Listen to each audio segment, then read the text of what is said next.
Hello, everybody. How's everybody doing this evening?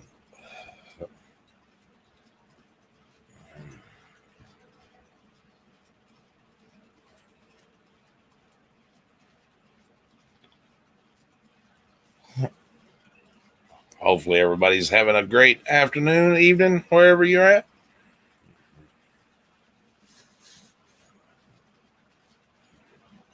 At least I hope so, anyway. Hopefully, y'all enjoyed that little intro.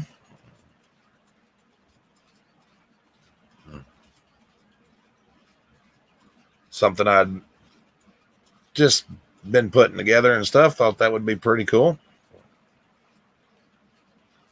But I know it's probably amateur compared to others, but we all start off small somewhere.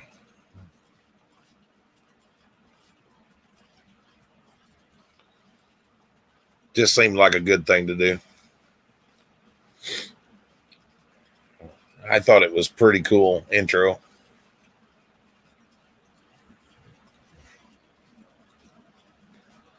So how's everybody doing this evening?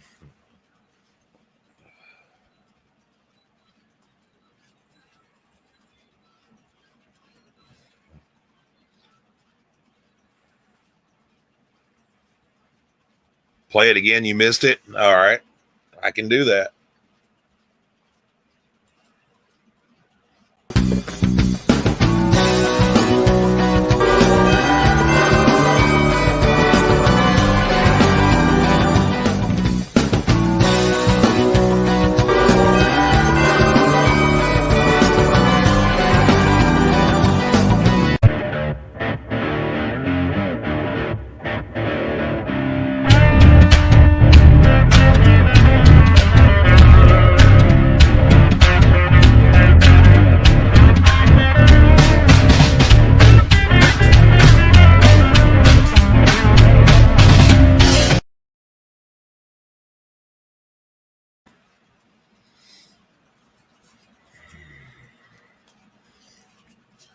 Hopefully everybody enjoys that. Like I said,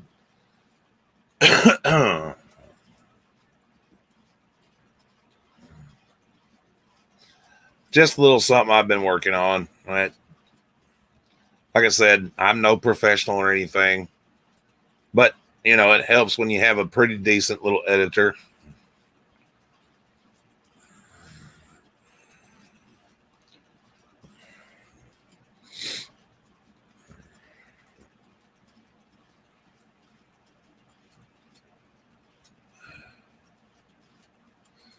Yeah, I took two different types of music and looped them together. You know what I mean? And that worked out pretty good, I think.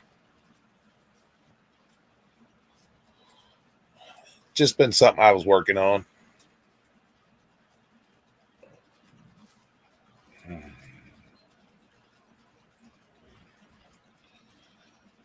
Going to see if there's going to be a little more people come in and that. I want to tell a few people about this elderly couple that we met.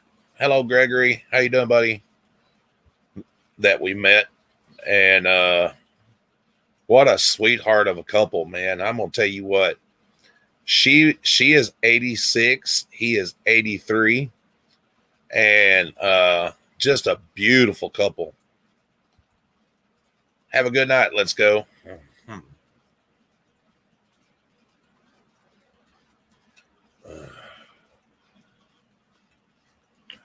they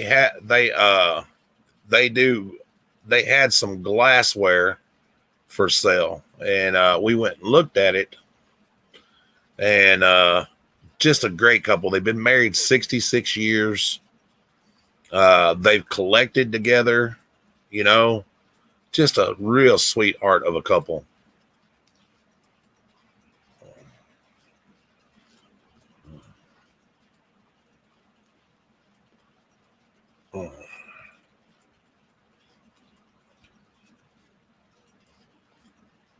Did you work tonight, Mr. Gregory?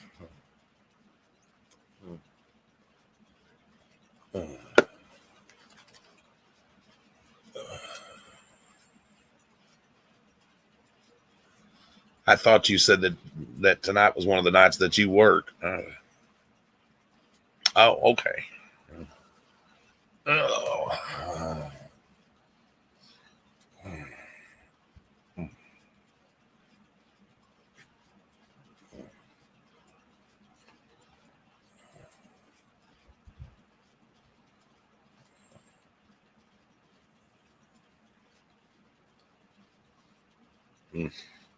Oh, you called out?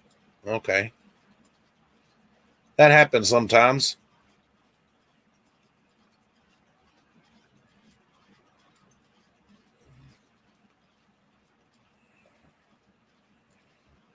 We went and picked up a load of stuff at that storage unit today. We got one more load left in that, and then this weekend we've got a really good video coming out. I hope for everybody. I think everybody's going to enjoy that and everything. I don't know where Indy is. That's a good question.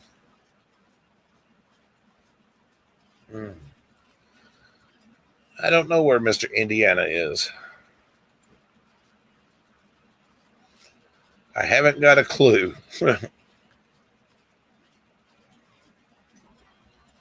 I haven't seen him in a few days.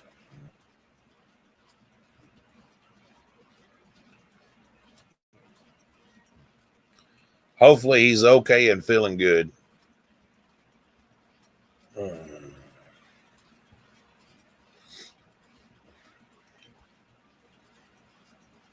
I'm hoping that's the case anyway.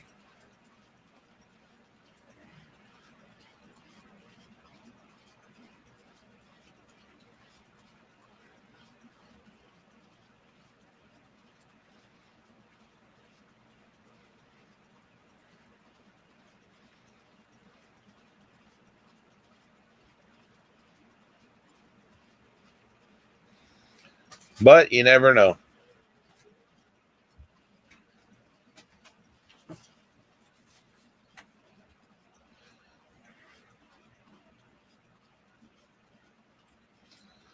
Well, I hope nothing's wrong.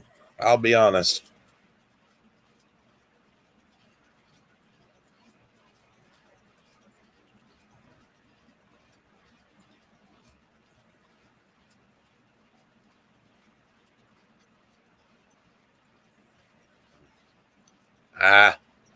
I don't know if it's you, me, or what it is. Hard to say, my man.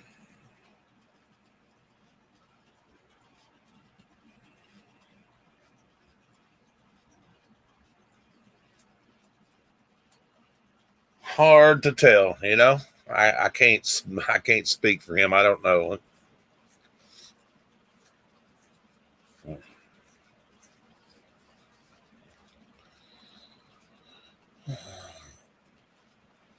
PDF house is gone. Oh no.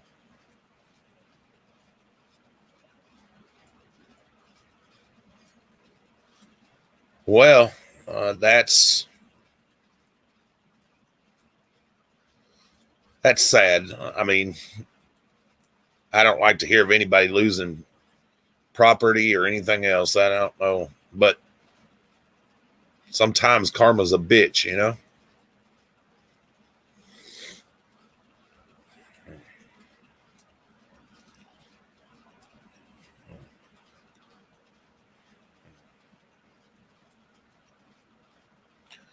At least that's what I'm told anyway. Karma's a bitch.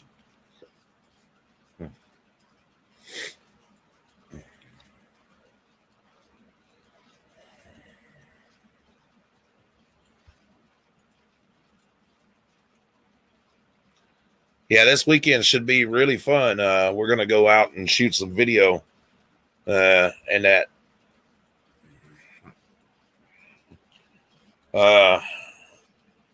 It's going to be about 30 miles long.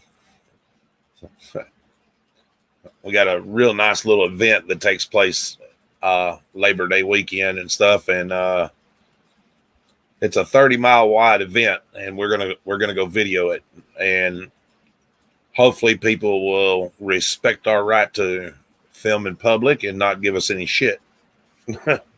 We'll see.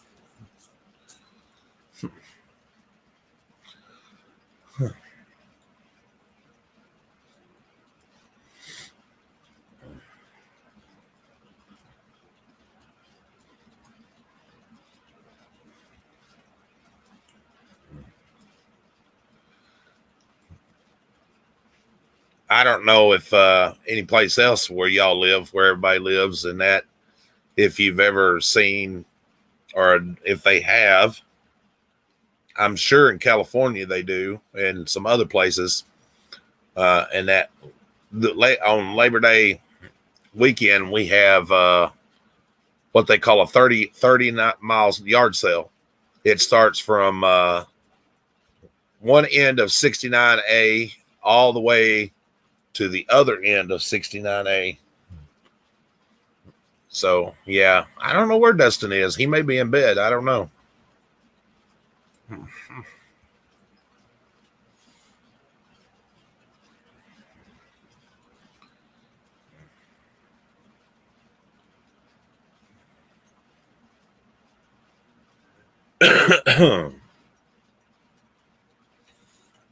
But I think that's going to be pretty damn awesome. We're going to do that 30-mile yard sale. We're going to video record some of it and stuff and see what happens.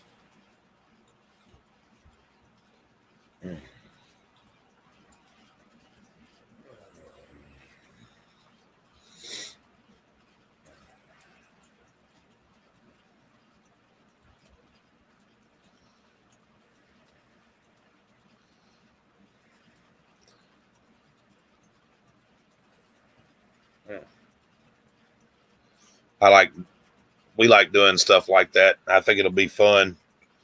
And I'm sure there'll be some people that don't want to be recorded or whatever, but we'll see what happens.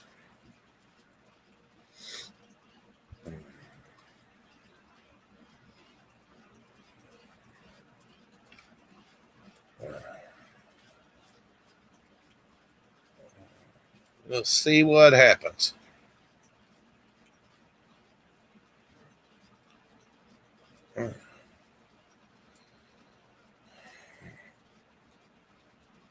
Maybe it's too late in the evening. I'm only getting a couple of people on, but thank you for the two people that are sitting here listening.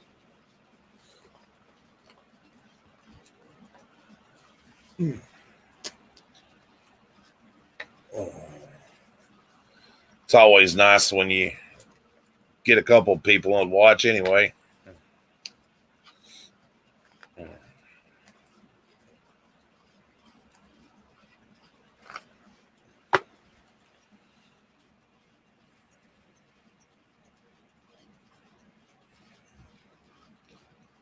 Hello, honey. How are you?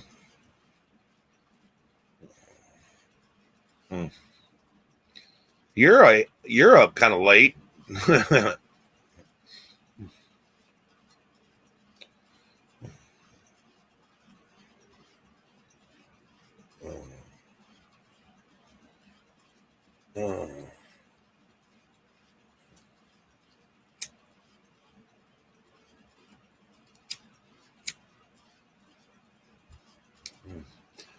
I was just telling some of these people about the 30-mile yard sale this Saturday, Friday and Saturday here. Friday we're going to go out and about, and we're going to go record the yard sale. And then Saturday, we're probably going to set up and sell. And that I think it's going to be a good day.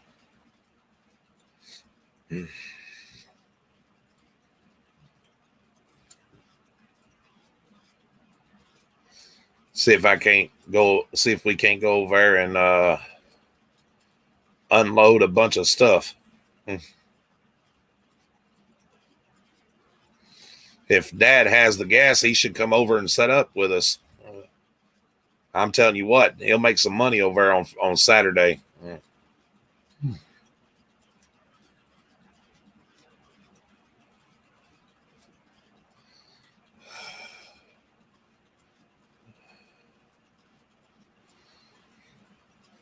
I've got to send you pictures of this dresser that we drug out of there today. It's from the late 30s, early 40s, and it is solid walnut.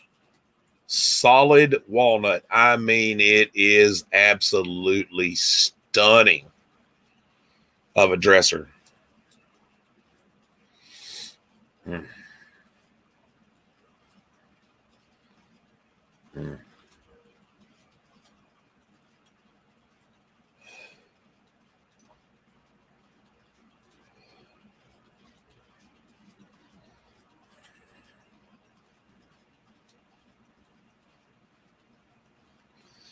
We brought that bathtub out of there today, too. I got it set out on the trailer. And that couple other pieces. And that beautiful cedar chest. And that once we got into the back and got all those boxes and everything, man, there was some nice stuff in the back, too. Some not really nice furniture and stuff.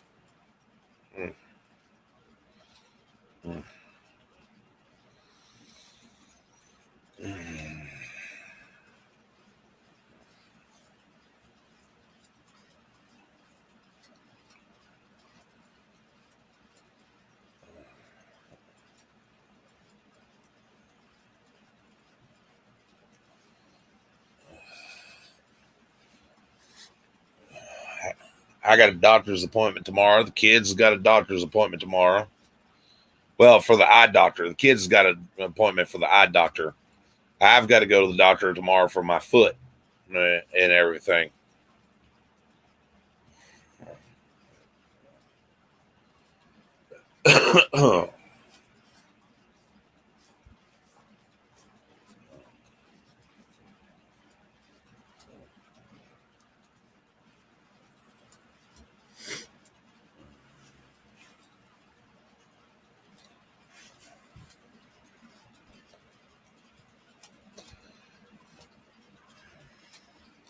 Don't forget to hit that like button and that, ladies and gentlemen, for people coming in or watching in the future. It's a beautiful way to help out, support the channel. It gets the video out there to everybody. Is there any, like I don't know if I jammed it or not. Like, is there any like to unjam the wrist, or do you just have to let it heal? You just have to let it heal. Take some pain reliever. Please. Yeah, go tell Grandma to give you some Advil.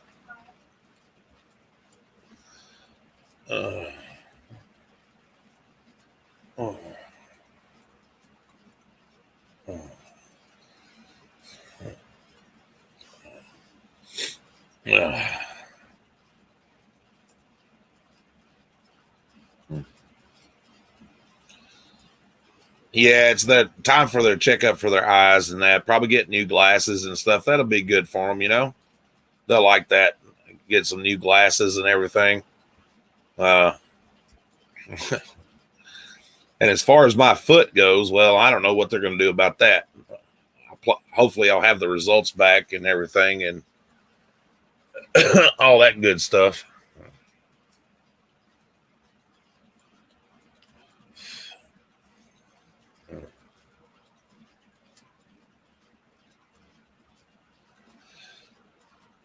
But it's healing, so that's the good thing. It's gotten better. The antibiotics and the medication's helping it, so that's a plus.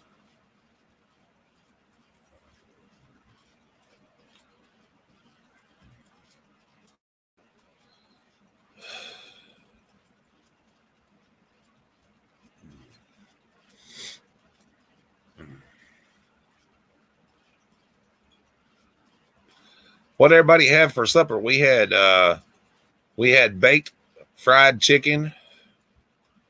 Now I know what are y'all thinking? No, how the hell do you bake fried chicken?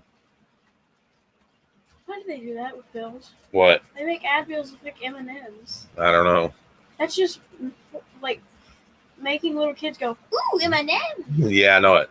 That's why they have a child proof on them, son. Some of them are not childproof. I know. But then some of them are human proof. All right. Good night. Get some rest.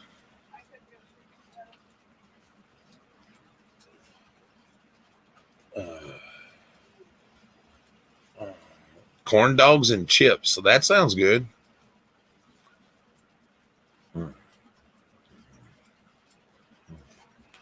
I like corn dogs. I like chips too. It depends on what kind they are. Corn dogs and corn chips is good. I like taking corn chips and taking like a can of chili and some cheese, put down some corn chips and pour some chili over it and the cheese. Oh man, it's like a Frito chili pie, I guess it's what you call it. But hell, it's good. Corn chips and chili and cheese, maybe some onion with it or whatever. That's really good. Of course, you can add hamburger meat if you want to. It just depends.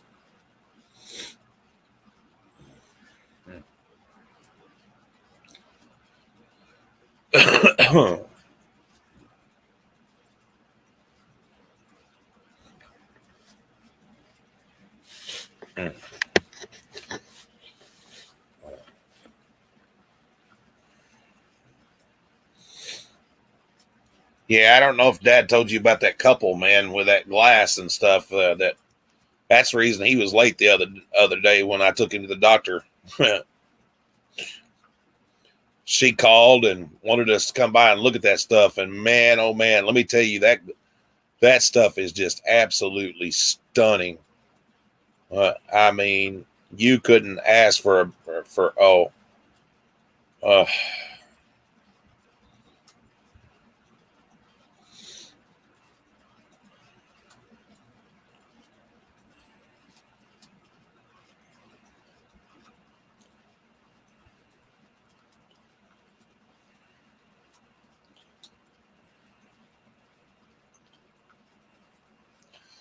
I want you folks to see this glass. Let me see if I can get look at that. That's some of the stuff that we went to that lady's house and looked at.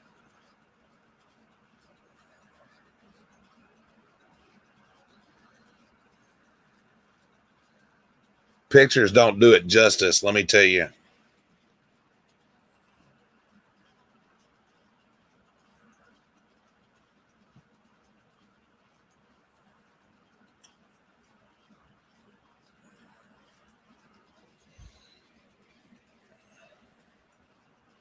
All of it's for sale. If anybody sees this and is interested, I do have a way for you to contact them if you want to drive from out of town to pick it up.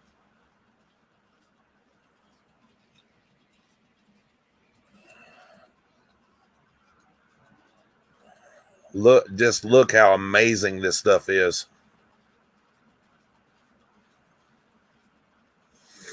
Like I said, pictures don't do it justice. This couple was 86 and 83 years old. They've been married 66 years. And I'm going to see if they'll let me do a video on their stuff, their collection. Hi, Conk. Just look how amazing this stuff is.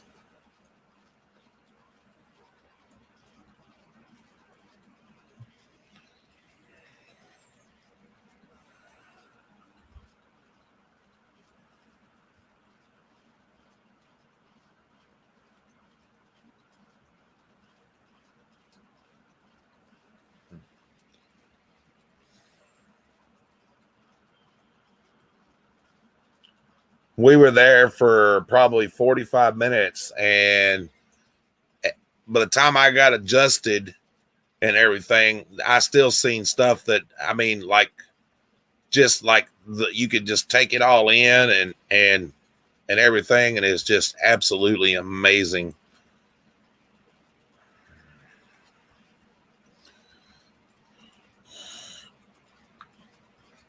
I'm really in love with this set right here. I'm not even gonna lie. That stuff right there is amazing. Just absolutely beautiful stuff.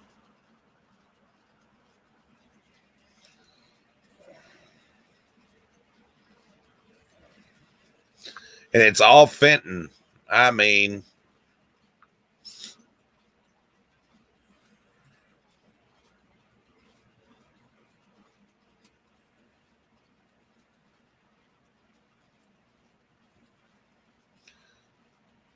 Brandon Mitchell, how are you, my man?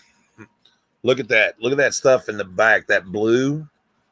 Just absolutely stunning, guys. This just stuff is absolutely stunning. I just love that glass.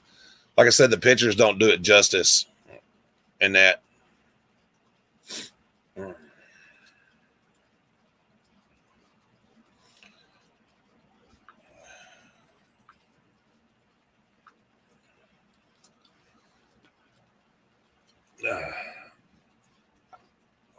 I love that kind of stuff like that. Oh, sorry, I hate that damn light behind me.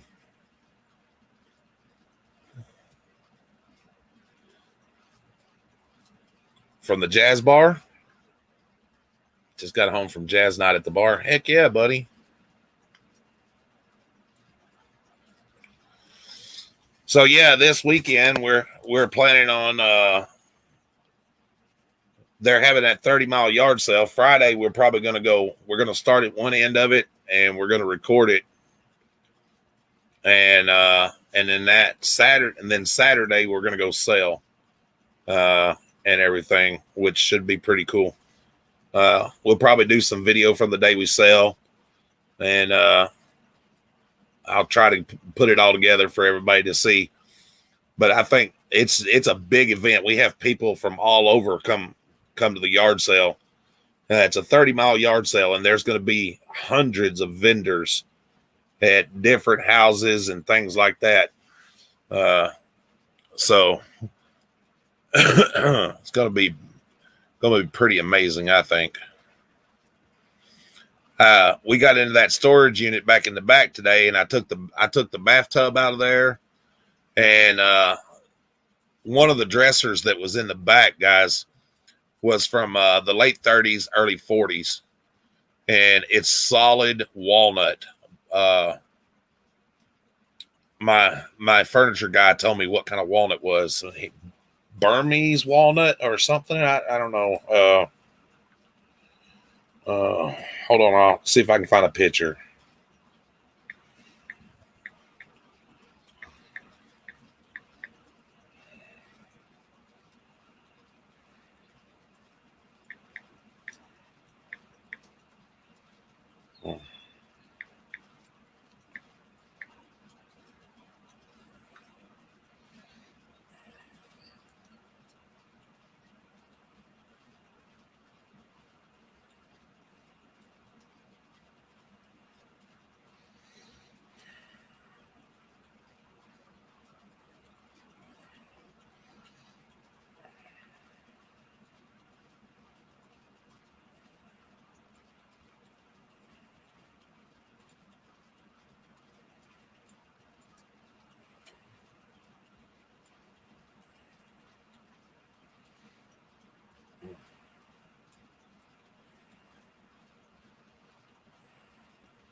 No. Silly fucking thing.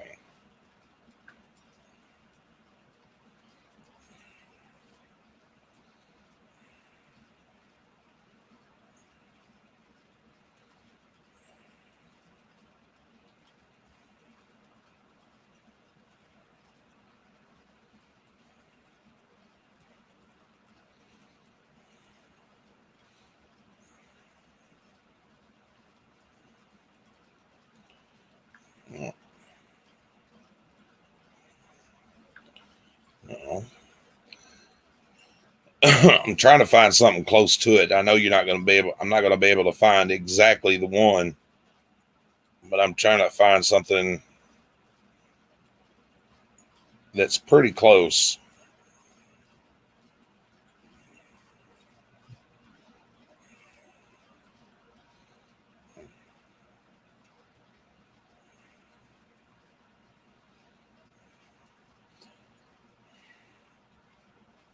Well, let me see here.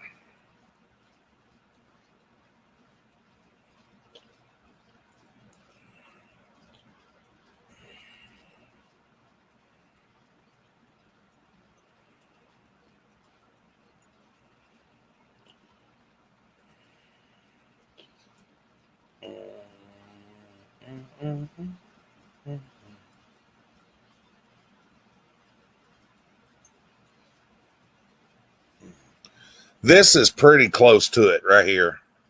What we drug out of there today.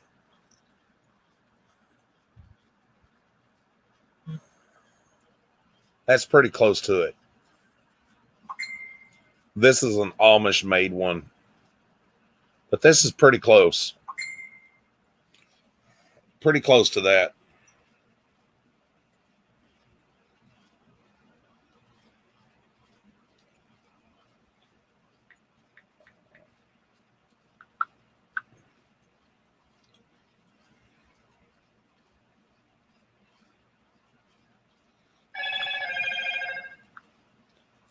Yeah. And there was a workbench in there too. I'll show you the workbench. I've got a picture of it,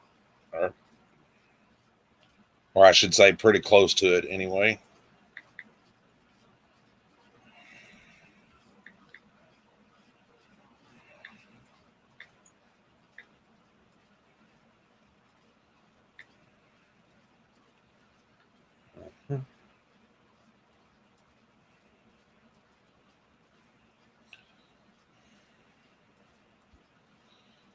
No, that's not it. No, that's not the one. This one.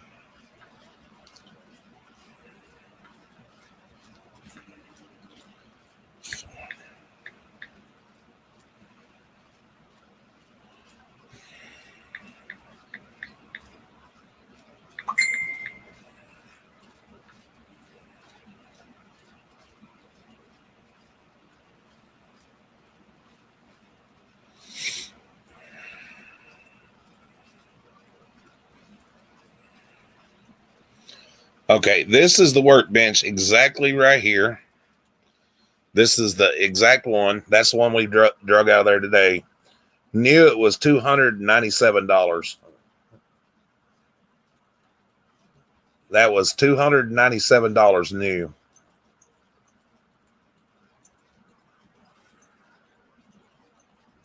And that's the one we pulled out of there today. So it's not new now, but I still should be able to get. What do y'all think? You think I should still be able to get $200 for that? Because it's in good shape. It's almost like new. New, they're a little over $300. I think I can get 200 out of it.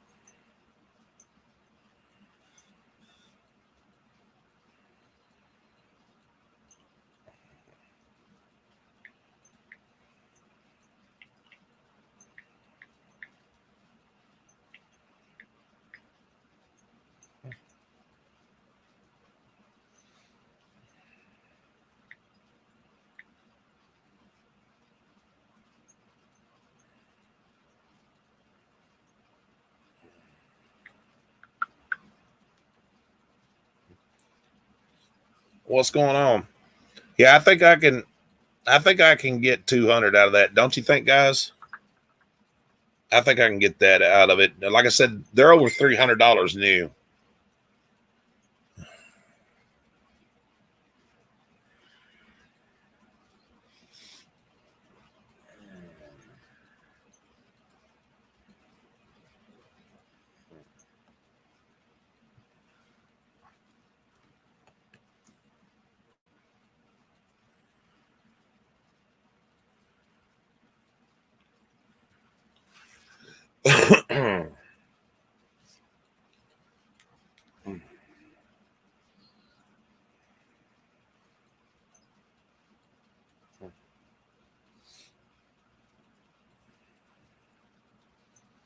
I've got everything there for it. So that's a pretty nice little workbench.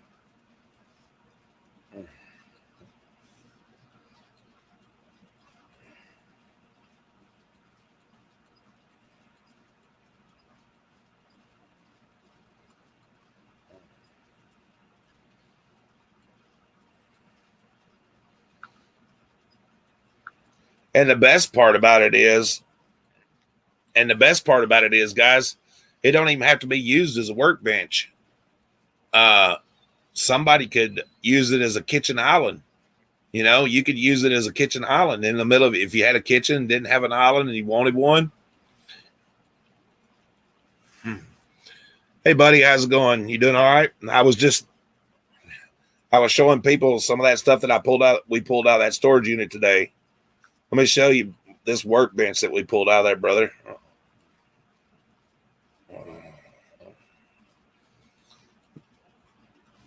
This is one just like it. This ain't the one. This is the one they got listed on Amazon, but this is the one just like it that we pulled out of there. And that was one of the workbenches like we pulled out of there today. And pretty nice. It's $297.99. Of course, you know, at the time they add taxes and everything, you get free delivery ordering it through Amazon, but then you got to put it together. Oh, it says, well, free shipping, but you still got to pay taxes. I don't know what it would be. I can find out if I was going to, let's see, add to the cart. Let me pretend to check out. Oh.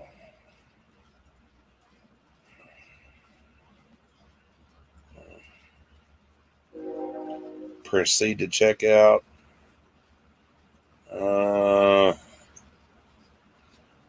Okay. According to Amazon, even with Prime, it's $324.99. So yeah.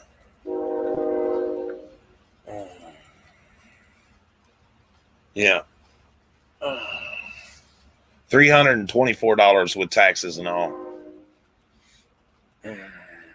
Well, I'm saying for where I live, it would $324 in taxes and all.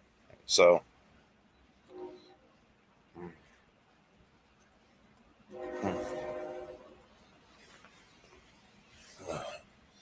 that's pretty damn cool.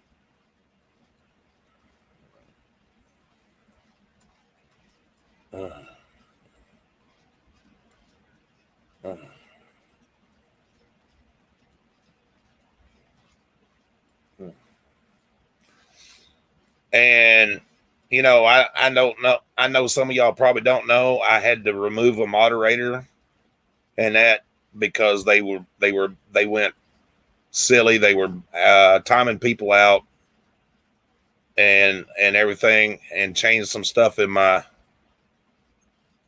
unwrenched some people. And I thought I could trust them, but yeah.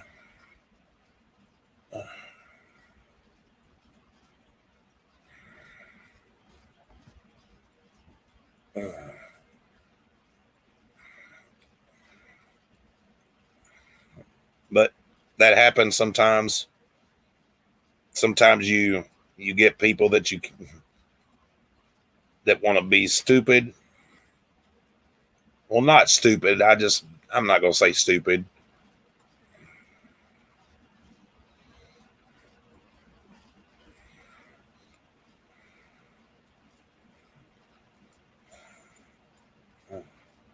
They just want to be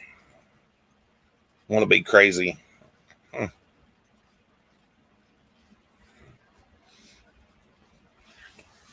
For anybody that knows me, I've been pretty open with our channel.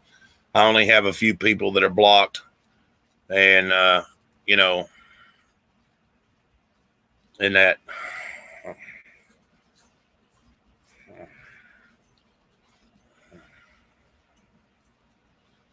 But hopefully, like I said, this weekend we'll have a good video for you guys and stuff. and all that good stuff.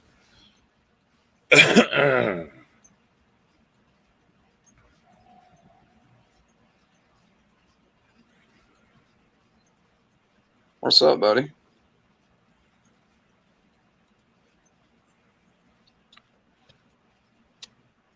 What up, my man? Oh, not a lot. Figured Kimmy jumped in the shower real quick, so I thought I'd jump on for a minute and see what was going on. Now, I was just telling everybody about some of the cool stuff that I've been finding, and I met this couple, this older couple. She's 86, he's 83. They've been married 66 years. Can you imagine that, guys? Just think about that for a minute. 66 years they've been married. I don't know that I'd wish that on Kimmy. But they met in high school and everything, and that, I mean, that's awesome, man. I find it very fascinating, and especially this day and age. Yes, but I don't know if anybody appreciates antiques like I do. But that's what I went. That's how I met them, is because I went and looked at their collection. Yeah. Ooh, I likey. Oh, dude, there's a lot of that looks like uranium glass. It's all Fenton. There's no telling how many thousands of dollars worth of glass that they have, and that I've been in antique stores that I've never seen that complete of a collection and everything. You know what I'm saying? And it's just amazing. He retired. He worked 42 years before they finally just made him retire. And they were sitting there at the house bored one day, and he says, "Honey, why don't we just go yard selling?" And they went yard selling, and they bought some glass, and they both enjoyed it. It started off with just a small little collection that they found at a yard sale. And over the last 15 years, they've been going to flea markets and antiques places, and they've built up this collection. They had over 5,000 pieces of glass. Wow. That's been pretty incredible. And from what they were telling me, and that they are at an age where their kids don't care nothing about it. They don't want to collect it after mom and dad's gone and everything. Yeah. And so they're selling it off and I don't blame them. They can enjoy, what money they get out of it and that, but just the nicest couple that you ever want to meet. When I left there and my wife left there and my father left there, it was a family thing. My dad, my wife, and me, we went there. And when I left there and when my wife left there, I can't speak for my father, but he was impressed. But if he was here, he'd just tell you, I had a glow about me because I was so impressed with this couple, and they just made you feel so at home. It reminded me of being in my great grandmother's house and that, just listening to them talk and how they met and just everything. And I hope that Miss Wanda and Mr. Joe lets me come back over there and do an interview with them so they can tell how they got started. I would love for people to hear what they have to say, their story. Now, I'm not trying to be a journalist, but I'd like for people to hear their story, because people like that, couples like that are dying off. They're not going to be around. Yeah, I know. And it's sad that in this day and age, the divorce rate's almost 95%. And it's hard to see young people stay married 40, 50, 60 years. I had to laugh at her when she told me she had grandchildren as old as I was. Well, Kimmy tells me all the time, I wished I'd met you 20 years ago. Because we're in our early 40s now. We've been married since the 1st of May. And she always tells me she wished she had met me 20 years ago. I'm like, Right. probably not, baby. Well, why not? Baby, I was the fun, lovable asshole that makes jokes on YouTube. I wasn't that asshole. I was a different one. You Yep. wouldn't, no, you would have divorced this one. You know, you would Yeah. have divorced that one. And I'll tell you though, and I think that that's what, and I think that it's the, you know, the pain that we both had in our previous life's experiences that led us to each other, and that allows us the love that we do have. And you know, I truly tell you, it was worth waiting. And it was worth the wait of over 4 decades to find her. It truly was. And you know, Excuse she's me, not I'm my gonna step first over here love. real quick and grab me a soda. Damn, I'm choked up. Well, don't do that, brother. Don't hurt yourself. How you doing, KS40? It's been a minute. I'm good. Glad to hear it, man. Good Yeah, God, no, what are we? like the PayPal Patty thing, the 150,000, like 50 of it is child support. Some of it's alimony, and there's some other stuff. Like I guess there's some Medicaid fraud that they're trying to collect on them too. Oh, well, that's probably why he ran out to California. Yeah, Because if he had stayed in Florida, you know, everybody thinks because it's palm trees and shit that it's California. It's like, no, it's a Republican version of California, sure, or a more conservative version of California would probably be the more appropriate statement. yeah. And but yeah, you're not going to get away with the same shit in Florida you will in California. You're just not going to. Yeah, California don't really like to extradite as much. Florida will extradite you. Yeah. Well, Oh, absolutely. let, They'll jerk them around. let me say this because I know some people are gonna say something later on. Now, people don't understand that I'm a different type of auditor. I'm not like everybody else. I believe in full transparency. Okay, that's why I've never hid anything from anybody and that like that. And I do have friends that are against a lot of auditors. But the reason me and Wrangler get along is not because I dislike him because of his thought about auditors or other people.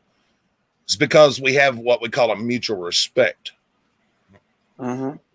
He I've don't never always seen agree with what I say. I don't always agree with what he says. But we get along because, like I said, the mutual respect. And as you can tell, I'm not up here putting anybody down. He's not up here putting anybody down. No, I've got my own show to roast the stupid. And it's not that I go after any particular auditor, for instance. I won't use my word up here just out of respect for you, brother. But it's not that I go after a specific one. I just go after some of the BS theories that are put out in the videos. That's more or less what I go after. You know, I've got my own little way of doing it, but that's what I'm going after is the misinformation that's being put out.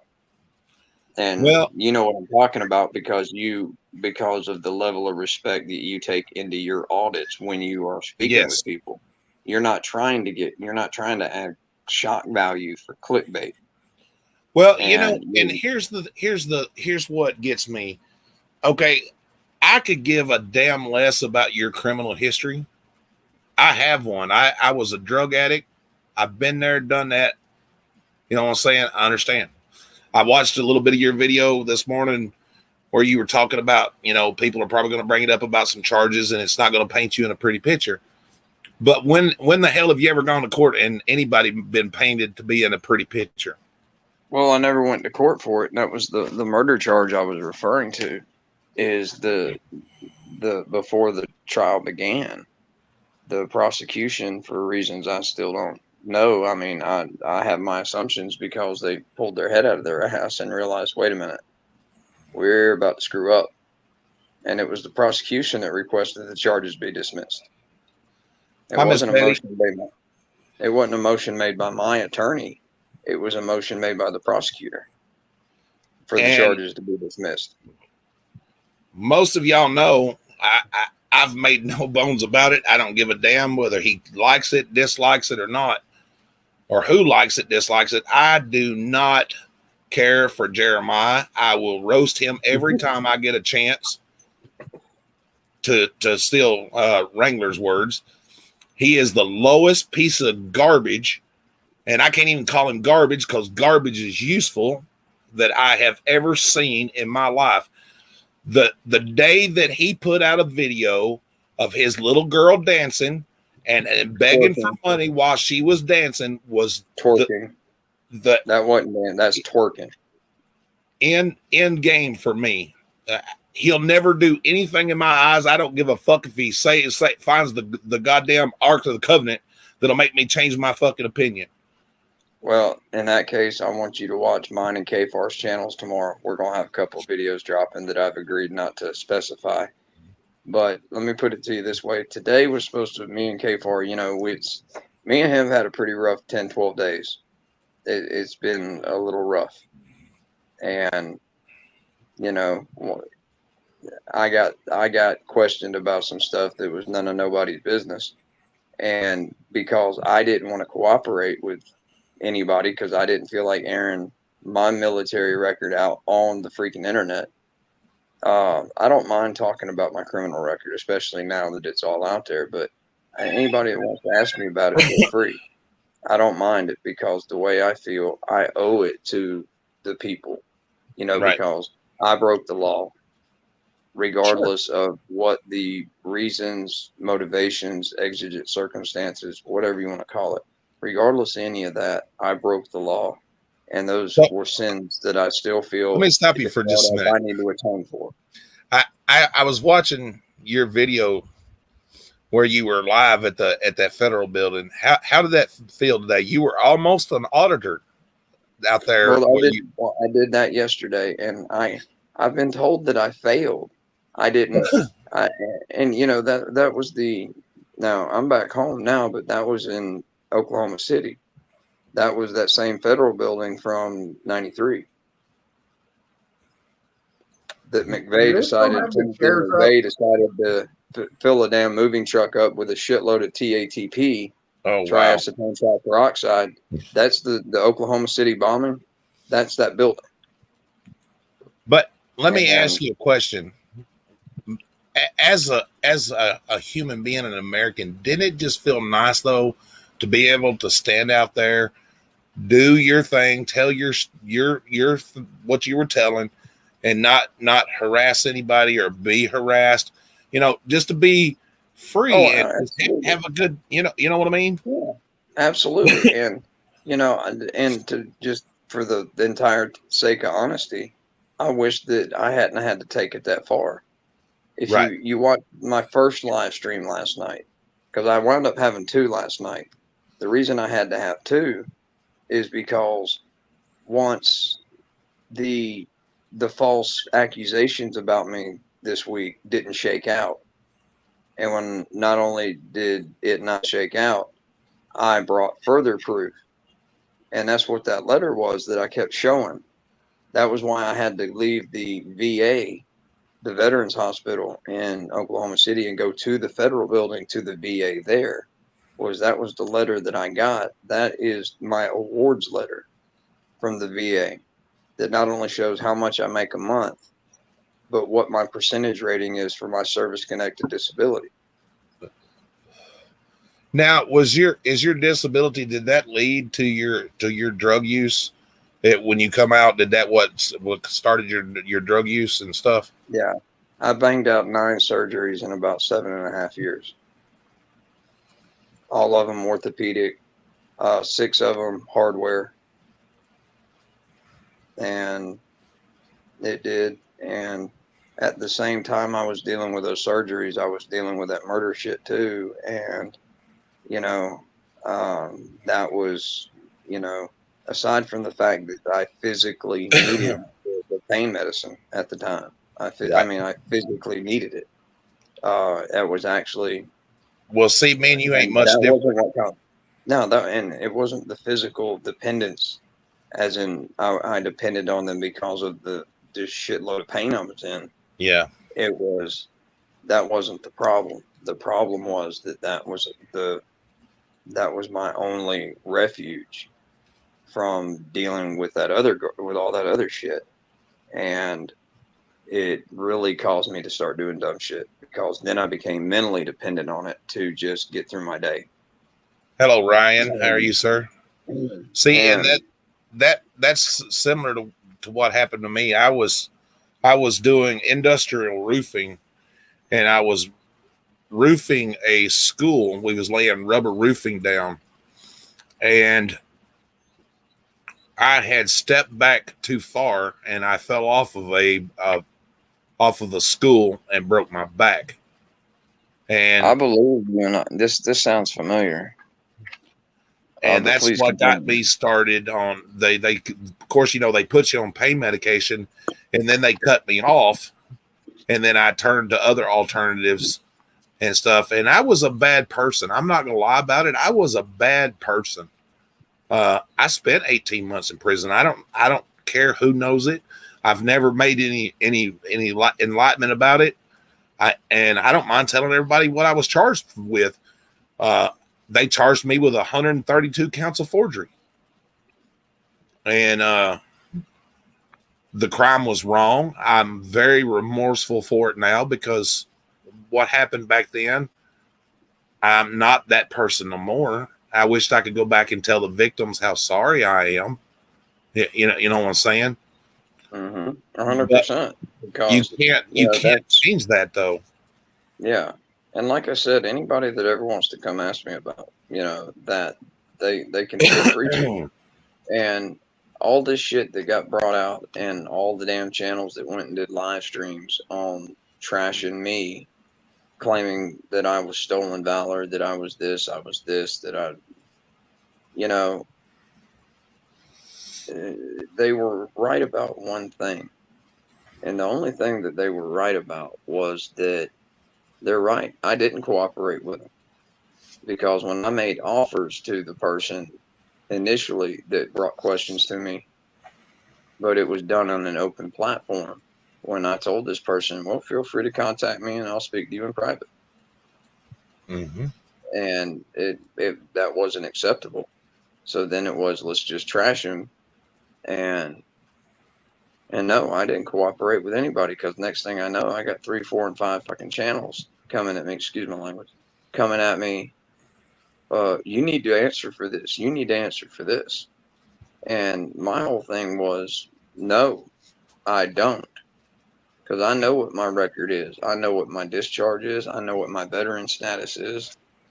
And uh, that was the only reason I showed that letter yesterday after, granted, I was going to do it anyway. But about 40 minutes before my live on Monday night, there was uh, it was Monday, or I think it was Tuesday. No, I don't remember. It was Monday or Tuesday night, about 40 minutes before my live stream. There was um, somebody went and found something or entered the right birth date. And all of a sudden they had like, oh, well, shit. So what I got as my bad was from 3 live streams plus being dedicated to trashing me. There was like a retraction put in Discord. So I was already planning on going down to that federal building and get that paper because any veteran, any real veteran knows what that paper is and they know what it means. And no, I didn't cooperate with them. And the reason that I didn't is, yeah, like I said, anybody who wants to come ask me about my criminal record, feel free. I got no problem. I'll answer that shit on a live stream. I don't care. I will because I Right. feel like I owe that to the people. I feel like I owe that to them because you know, those are the sins I still, in my mind, in my heart, will always have to atone for. But as far as my military record, I know my military record's clean. I know I served with honor. I know what my discharge says. I'm not just a soldier. I'm a disabled veteran. And I got that way only one way. And at the end of the day, I don't owe anybody an explanation for my service. I didn't do that for the people. I enlisted in the Army at 17 for me, for my family, and for my Absolutely. flag. And that's it. And anybody that doesn't like that definition, like some that have never served, some that are not vets, we're always like, well, you need to explain it. No, I don't. And if you'd served, you'd known better than to tell me that. I'm not a politician. I'm not a public figure. I'm not a public servant. No, I have a YouTube channel. I'm a disabled veteran. That's the second ought to tell you all you need to know. And that other channel, what is it? It used to be called Troll Auditing the Trolls. Yeah, Tats. He's actually a pretty good dude. He really is. I've talked to him. He's a pretty good dude. And you know, I don't know what all he said about you or whatever. I didn't even watch the video. I heard some people saying that you know, you had a criminal record or whatever. And as you can see, I wasn't that worried about it. I watched it play out. And here's what I tell everybody: you never know what is true or not true. I can put out a video about anybody. You know what I'm saying? I can do a video about Fraudit or troll. I can do one about anybody and say whatever, but you never know what is true. You know? And that was what I found the funniest, is before anybody even had any proof of anything, you know, in terms of me being a veteran or not, so many people had taken that and run with it. And people trashing me doesn't bother me so much as, don't get me wrong, it bothers me when, you know, when a bunch of people who have never served, and one who is supposed to be a veteran, his entire channel has been dedicated to trashing veterans and accusing actual other veterans of stolen valor, who is now 0 for 3. That don't have any idea, just start coming after you for no reason. Now, I've done nothing to these people, and until recently, I'd never heard of some of them, and others, I'd never done a damn thing to them. And so it actually, there was a couple of days of shock of Right. what the just happened. Well, you know, and you know, I know for some of the auditors, it's probably, you know, they're like, well, what gives you the right to judge me or to make fun of me? You know, if I have a criminal record and you have one too. Now, does that bother you in some way or whatever? Does it? I mean, or not really? No, not. And again, they're thinking that, you know, they're thinking that I'm going after them in the same way that, you know, it was coming after me with my criminal record. And I'll explain the difference. Is when I do a video, you know, debunking a auditor, you know, when I do a video debunking the theories or the myths that are put out in that video, I might make a joke or a burn or, you know, whatever, but that's for the video. After the video, I don't start messing with the auditor. I don't start messing with their families. I don't start Right. messing with their spouses. And I cannot say the same for the people that were involved with this little half-ass, half-hatchet job at me, because I cannot tell you how many of them were trying to do an end run around me to get Kimmy and get her to contact them behind my back. Yeah. And they were always trying to get her to do this shit while I was live streaming, like she's not going to freaking show me. And it really pissed me off because they were messing with her, which was giving her anxiety. And, you know, I've always told people, look, you got a problem with me, you come at me.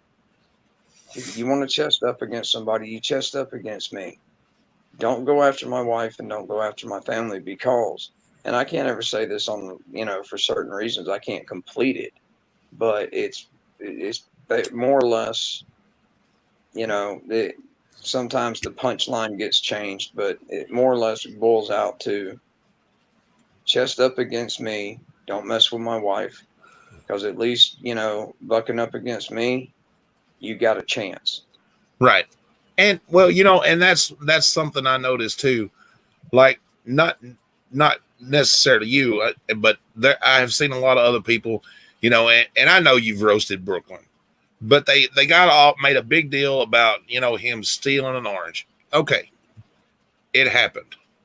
It's not the worst crime in the world. In a way, it's comical.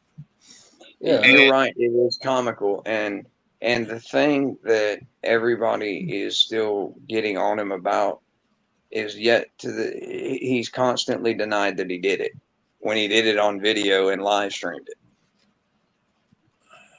He's constantly come out and said, no, I didn't do this. I didn't do this. I didn't do this. I didn't do this. I found that on the ground. And that's all well and good. That's your thing. Mine is, look, I effed up. I did except for the damn murder charge. Anything else I've ever been charged with, I did. I'm guilty. Period. End of story. There's no two ways about it. I am guilty. And I even had to, I was younger when this happened, but well, I think what bothers me the most about some people messing with Brooklyn, not saying you, but what some people messing with Brooklyn is he's actually a really good dude. I mean, he really is. He's funny as hell. I like and do I always agree with his tactics? No. But everybody when they do auditing has their own thing. Yeah. Okay. I got a question. New York is a crazy animal. Yeah. And that. Okay, I got a question. Why doesn't the auditing community go after people like David Earl Warren, Jeffrey Sutton, and all the other SOs that are claiming to be auditors or frauditors? Why do they go after the ones who have stupid criminal records? Well, I don't know how anybody can support a piece of crap like Jeremiah. I mean, I for the life of me, I took care of that today. Just so you know, I took care of Jeremiah today. He threw up a 5-minute video where he was apparently walking around the outskirts of Nashville. Dude, he said that thing was live, but that video was chopped up more than fucking Carter does when he takes his pills. Yeah, so I did my version of the video. Yeah, I really don't care about somebody's criminal record as long as you don't have some SO type crap or something against kids. I can care less. You have those types of charges, screw you. Yeah. Yep. Amen. Or if you auction your daughter off to the internet, right, to have a conversation with her for $300. Well, to me, that's no different. I've got a domestic charge, and listen, I'll show police reports if people want to see it. I'll tell you exactly what happened. My grandmother, who raised me, died. I'm sure. Passed away. My brother come in trying to be funny, ran into one of the girls that I used to date and said, "Here, let me give you a phone number." And I said, "What's this phone number?" And he was saying, he told me, "Oh, it was a girl that I used to mess around with and everything." And my ex at the time got mad and she slapped me. Now, I'm not making excuses. I was wrong.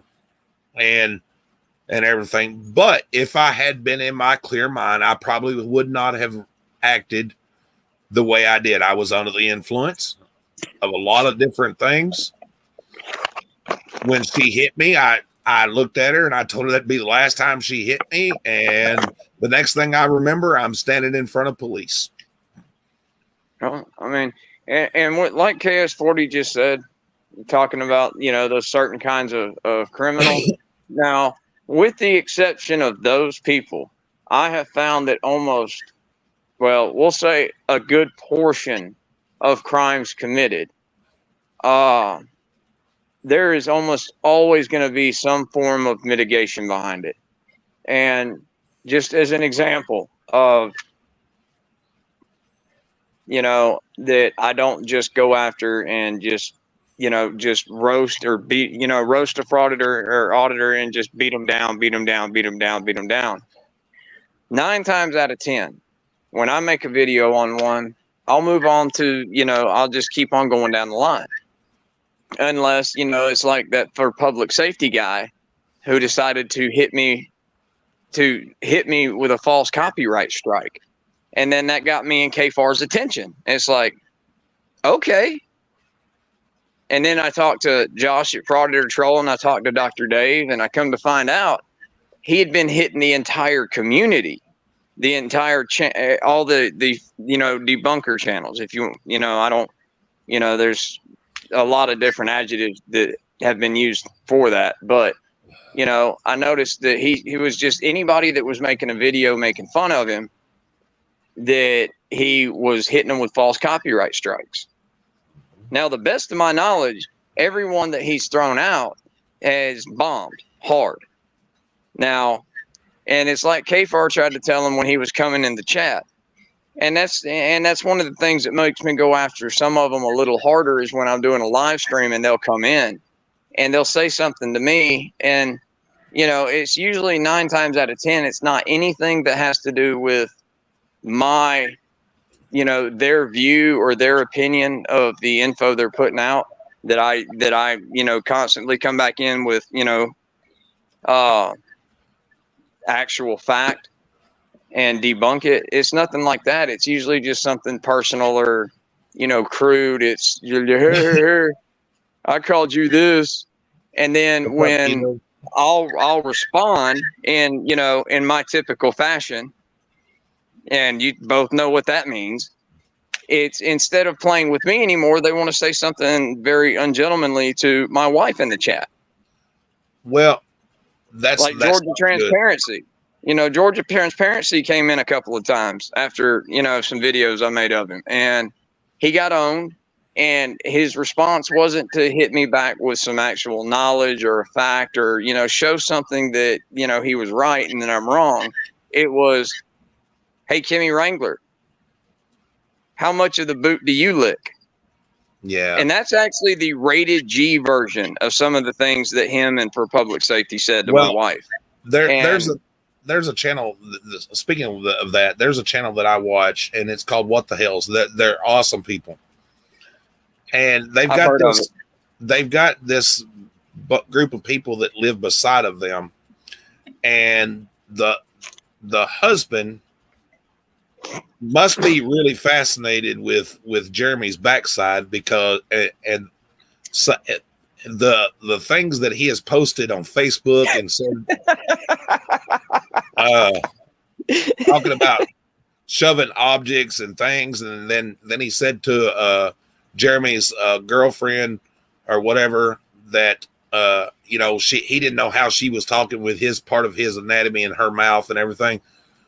Yeah, sounds like some of the shit that was said to my wife. Yes, I'm going to tell you, all YouTube put aside and everything, when you go messing with somebody's member that they love, you know, their wife, their girlfriend, fiance, whatever it is, you're effing around and going to find out. Well, and here's the thing is, and Nightmares and KS40, y'all been in there. Y'all know how sweet my wife is. And everybody loves my wife. I'm pretty sure that when I married Kimmy, my mom wrote me out of her will. And instead, you know, just, okay, yeah, Dan, just cross Michael out and add Kimmy. And it's like, okay, fair enough. But, and like I said, it's, I will go and invite these guys over to the stream and my full intention is for them to come up and try to explain their logic versus, my theories or, my facts on it. And I can't think of it ever happening. The only person that ever wanted to come up, that ever tried to come up, was for public safety. And the reason why he wanted to come up so badly was this genius is such a freaking space cadet that he thought that he was going to be able to serve me a civil suit. I know. I watched that shit. That's the guy that got stuck in the elevator. Yeah, that's news now, dumbwaiter. And yes, I haven't trademarked that yet, but I will. And did you see how he got stuck? Yeah, it's funny if you go back and watch the video. He stuck himself. Mm-hmm. He done it to himself. Exactly. And he's 0 for 4 against just me on false copyright strikes. He hit me with 4, and YouTube denied him before they even alerted me. And here's the thing about the copyright strikes that I tried to point out to him. And he did a live stream where he was telling his dumbass subscribers that that he had gone and read up on the Fair Use Act, and that he knew that he's like, I've read up on this, and now I have lawsuits, and I can do this and do this. And then he hit me for 4 false copyright strikes, and I actually went and read them, and I read what he wrote in it. And then I remembered something that was actually in it that's kind of important. When you file a copyright strike against somebody in the U.S., that is it's a legal tort. It's a civil tort. And it actually advises him before he starts writing, and while he's, he puts his little electronic signature on it, it advises him that all statements he will be providing will be the truth to the best of his knowledge under the freaking penalties of perjury. Yep. And I went and read his like handwritten statement, his typed statement at the bottom, and it was completely ignorant of what fair use is. And the fact that I've only been hit with, Jeremiah doesn't even have the gall to attempt to strike me, because he knows good and damn well he's going to lose. He knows it. And now that Dave, or I guess he's counterclaimed it. That according to Jeremiah, he has, and Dave will win it. I've seen I saw the video before it was taken down, and Dave's going to win this. And he's talking about, I was like, he's supposed to be winning this big lawsuit and this big settlement and stuff. First off, as to my knowledge, he's never filed a lawsuit. Well, we call them LOL suits, because thinking that he's going to sue anybody for anything, it makes you laugh out loud. So we just shortened it down to LOL suits. And no, for the record, I had AZ Jeep Girl look it up. He's never filed a lawsuit in any county in the states of Tennessee or Kentucky, and he's never filed one at the federal level. Now, I'm going to tell you something that probably a lot of people don't know. Do you know why it was thrown out of court against him at Thorogood? I know the exact reason. Was that the officer? Yes. The off-duty officer?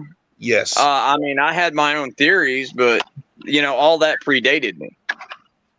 It was thrown out of court because after the cameras were off and all the cops left, he accepted a ride from Thorogood and it tried to extort him for money.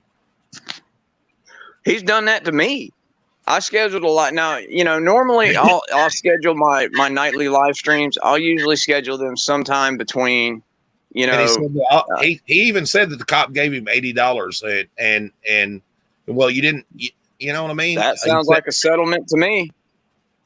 On top of that, the statutory limitation ran out after 6 months. He Yep. stuck. He said that Thorogood stuck it in his pocket, and he didn't realize it until after he got home or whatever. And that, listen, dude, you accepted it, regardless of whether he stuck it in your pocket or whatever. And then you waited 3 days to file charges. Okay, that would roughly be the equivalent. Now, this is before I met Kimmy, of course, but that would be the equivalent of him being so horny for money. Would be like and him not knowing somebody put it in his pocket. Right. That would roughly be the equivalent of me hanging out in Nashville and Carrie Underwood touching me, and I didn't know it. Right. Yeah. Okay. Sure. But I set my, I usually schedule my streams somewhere between noon and 2ish, normally. And I'd set it a little early that day. And, I'll have people come in all day to drop little comments and shit in the chat, before it starts. Well, Jeremiah showed up in there, and one of my members was in there when he came in talking smack. And then, of course, it got dropped in Discord, and then I'm getting emails and phone calls and texts and DMs and everything else. It's like, hey, Jeremiah's in your chat, and he's threatening to sue you. I'm like, holy Christmas in July. And so I show up, K-Far shows up, Blackheart showed up, and my wife jumped in. K-Far's producer, Jennifer Klein, jumped in, and he got absolutely destroyed. He's like, I guess that while he was doing this, he went and looked up some law firm in Dallas. Oh, Jesus. I mean, it's no secret. I've never made it a secret. I live in Austin. And so he said he looked at it, and so he says, well, go look up these people. I said, I'm not going to look at, how are you going to sue me? He goes, it's going to be federal because you did this. I'm like, look, jackass, the only way that you can sue me federally for defamation is if you can prove that I costed you a minimum of $75,000. And I've seen your channel. There is no way in holy hell I cost you $75,000. Swing and a miss. Yeah, And he goes, well, I'm suing you right now, blah, blah, blah, blah, blah. I'm like, you're going to serve me from Kentucky or Tennessee, depending on what side of the border you're ducking CPS on right now. Mm-hmm. And you're going to serve me in Texas. Problem is, he can't. Well, do me a favor. Make sure you spell Wrangler right.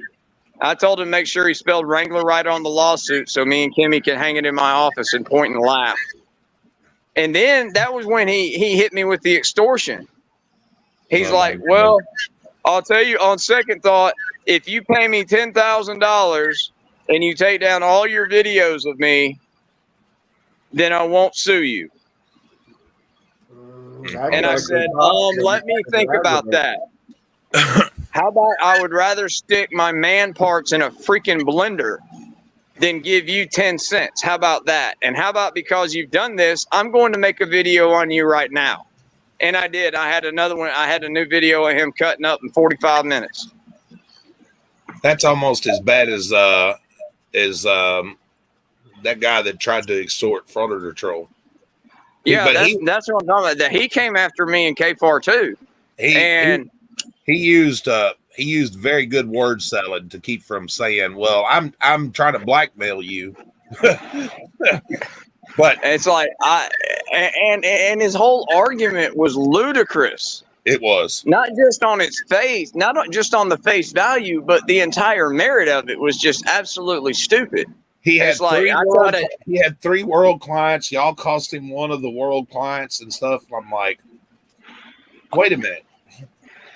But when you go and read like Yelp and places like that, his reviews as far as his business, jobs not completed and stuff. So I don't think that y'all cost him his business. I think. You didn't hear his accusation? He said that I put together, that I, specifically me, as in Michael at Wrangler here, he said that I sent people to put a petition together, 270 some odd people, and that they conspired to go do this, this, and this. And then they went and put bad internet reviews out on him that cost him this and this. And I'm like, wait, I still don't know what you do for a living. I don't know what your company name is.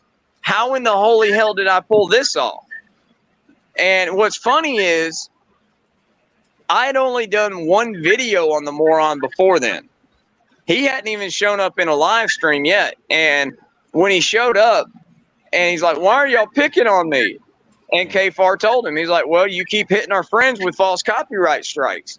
Here's how we work. And he explained it to him like I did earlier, that we do this and this, and then we move on, because there's just so many auditors out there and there's so many bad ones out there. Now, sometimes you're in there, sometimes you're not. But anytime somebody asks me, what's the difference between a frauditor and an auditor? I'll usually bring up 3 or 4 frauditors, and then I'll say, those are frauditors. And then I will always say, you and Terry from Ironton. I will always mention you two every single time. And I will say, those are auditors. And to me, they're more cop watchers because they don't engage unless it's, and when you do engage, it's nothing but the utmost respect out of you. And that is why we get along so well, is because you respect people. I know it don't get a lot of clicks and views because of the way we do things and that. And I've even caught slack because I've allowed different people like you and a few other people to come in here. They're like, well, those people are trolls. Why? You're a fence rider. Okay, I'm a fence rider. But listen, my platform here since day one, even before I started doing auditing or anything else, and that from day one has always been a neutral platform. I don't discriminate against anybody. I have information of over 400 people that have bought from me, sold to me, and everything else, that I have information on them. And some of them have pissed me off. But not one time have I ever doxed anybody, put any of their public information out or anything, and I won't. I don't care how mad I get at them, because I don't play high school games like that. No. And the only person I've ever done anything even close to that, and I didn't dox him, it was Georgia Transparency. Back before I even had a channel. It was a video where he got arrested stalking that woman in the church parking lot. And it was when he was getting arrested, the officer was going through his cup holder and everything, and was asking him about the IDs he had. And he asked him, he goes, why do you have a Department of Defense ID? Do you work for the DOD? And he goes, no, that's my veterans, my VA identification card. That's the card that identifies me as a veteran. And that caught my attention because he said that it was specifically a Department of Defense ID. And that caught my attention because by that point, I'd been dealing with the VA for well over a decade now. And the only time that any disabled veteran has anything ID card wise that has this Department of Defense is if you're 100% permanent and total, like my father is. And what you have when you're 100% permanent total, you have certain privileges. And one of those is that they give you a DOD ID, just like, that looks like the older school active duty ones when I was in, before they went to the digital chip and everything else. And what it does is let you go on to any military post, regardless of what branch it is, and allows you to shop at the PX and the Class 6 stores. And, you don't have to pay tax out there either. And that, like I said, that threw me off, because if he was 100% permanent and total, he wouldn't have been working as a PI. Right. And so, like I said, that just got me curious, and I started looking, because if he had an ID that identified him as a disabled veteran, it would have looked like mine. It wouldn't have said DOD. It would have said VA. It would have said Veterans Administration. And so that got me curious, and I found out that he used to be a damn corrections officer in Noonan, Georgia, at Coweta County. So I FOIA'd his jacket. And then the more and more I read into it, I'm like, are you freaking kidding me? I can't tell if this was just, copy and pasted off the internet, if it was written by a schizophrenic. You know what's funny about that though, and what gets me is, a lot of the people don't like a lot of troll channels. Okay. And that's what they call them. They call them trolls because they don't agree with what they say. But if you stop and think about it, a lot of the troll channels, guys, are no different than auditors. Look how many times they got to fill out a FOIA request to get a body cam footage. And here's my thought on it is, they're actually exercising their First Amendment right to find out information, just like we do when we go somewhere and we ask for a FOIA request about a police officer or anywhere else. Now, are they using the information the same? No, but it's still an exercise of their First Amendment. Absolutely right. Absolutely right. And, like I said, my whole thing and the ones that I normally go after are like LIA and DMA, and the ones that say that don't understand the difference between public, something that's open to the public, like a park or a rec center, versus a government facility. That's obviously, it's restricted when you walk in the door and there's a damn security checkpoint. It's obvious that it's restricted, and then and then the ones that intentionally leave out the differences between traditional public forums and limited to non-public forums, and they intentionally leave out anything about time, place, or manner restrictions. And that's my whole thing, is that the ones that have 6 figures in terms of subscribers, they're putting out all this bogus information that's going to wind up getting somebody that wants to write off their coattails, is going to wind up getting one of them some serious time at some point. Yeah, but and that's my issue. I have nothing but the highest respect for the First Amendment, but I don't. My whole thing is the ones that try to weaponize it against somebody just because that they're a police officer. They try to weaponize the First Amendment with misinformation and predetermined narratives, and then an edited video. To me, that's not an audit. To me, what you do is an audit. What Terry does is an audit. What they do is a YouTube live version of the fucking Jerry Springer show. Well, I'll be honest with you. I've had good experience and bad experience with cops. And as much as I've been through when I was beat and thrown in jail, and did I deserve it? Yeah, I spit in that cop's face. Okay, I'm not gonna lie about it. I provoked him, but that's irrelevant. The way he acted has nothing to do with it. Now, I could be one of those loose cannons and shit like that, but I keep hearing everybody say, "Oh, well, they want a natural reaction. They want this and that." Well, if that is the case, then why would you go into a place and on purposely try to agitate somebody to get a reaction? Exactly. I can go into a courthouse, and we've been in the one up here. Prime example, you can watch our video. We walked in there, them ladies were doing their job. Yeah, they seemed a little concerned. We joked with them, we laughed. I didn't ask them to, hey, jump up and do this and that and whatever. And I even told them, if you don't want to be on video, I'll gladly blur you out or whatever. And you see how they reacted. Now, I could go into a place and I can meet somebody that's a total asshole. But if they come off as an asshole unprovoked, that's not my fault. They're the ones making themselves look bad. And even with them coming off as a total asshole and shit like that, I'd probably still blur their face out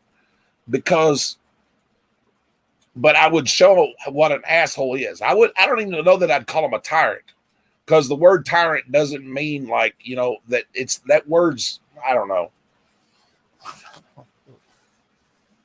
I don't know. It's just, but because anybody can be an asshole. Somebody can be having a bad day. I like Keto's response. Love is the answer. Yeah, and what's scary, I've been flipping through shorts on YouTube and Facebook. There's one lawyer who's been bringing up the 12 states that are supposedly two-party consent states and sitting there saying, no, now they're all-party consent states. And now he's bringing up wiretapping and eavesdropping laws in those states. I wouldn't be surprised this lawyer don't start suing a lot of these auditors and frauditors. Well, yeah, and here's the thing is, I can't think of anybody, especially even in the auditing community, that thinks that Riot Girl Radio is a good thing. This chick is, if you know who I'm talking about, Nightmare. Mm-hmm. I've not watched a lot about her, but I've heard about her. But I have some videos in my catalog that you can entertain yourself with, but this one I can't tell if she's like the worst actress to be kicked off OnlyFans, or she is actually just this dense. Imagine a valley girl that wants to be a punk rocker from Pennsylvania. Oh, Jesus. Yeah, I think even Jesus would give this up. But it absolutely slays me. Now, she's been arrested twice.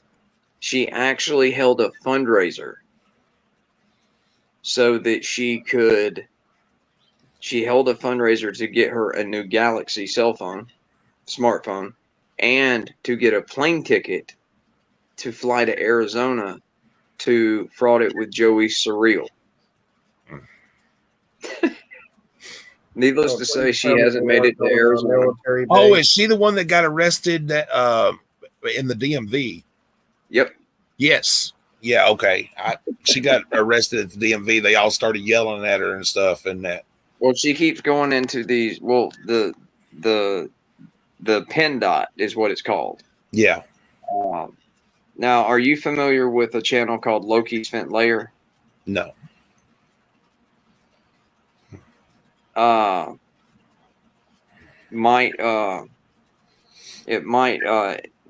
definitely, let me put it to you this way.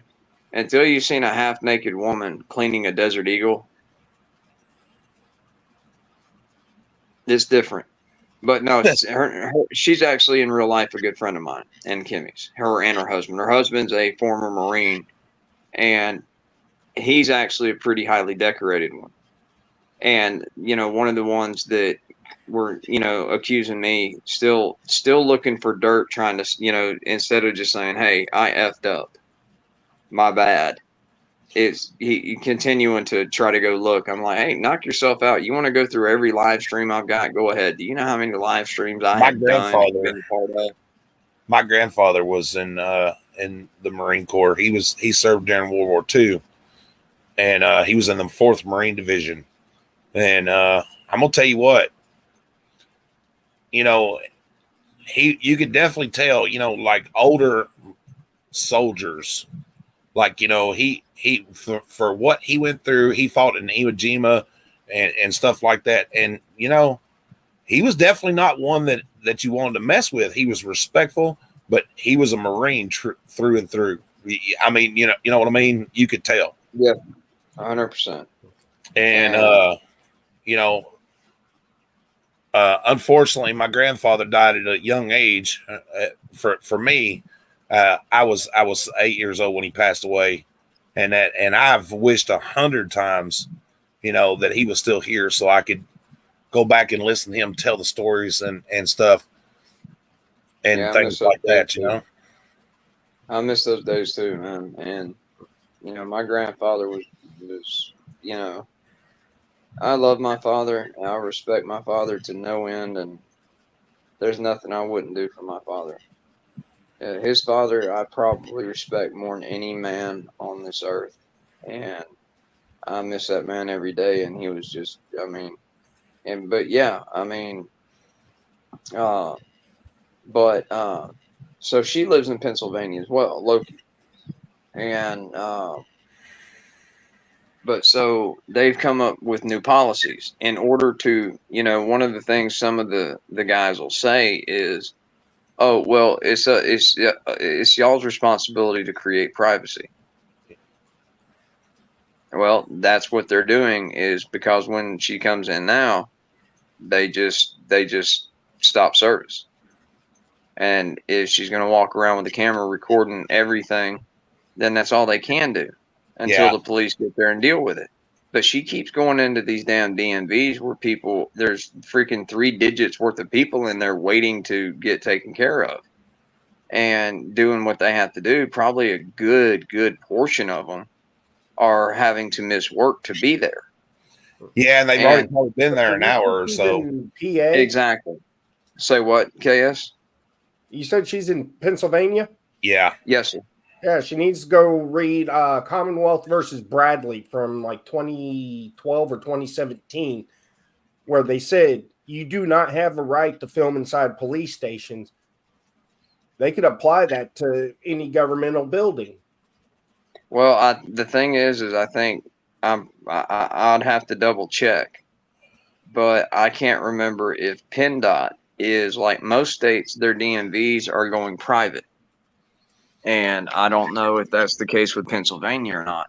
But so what they've done is, and it's actually is kind of a genius move, because every state has different laws about different things.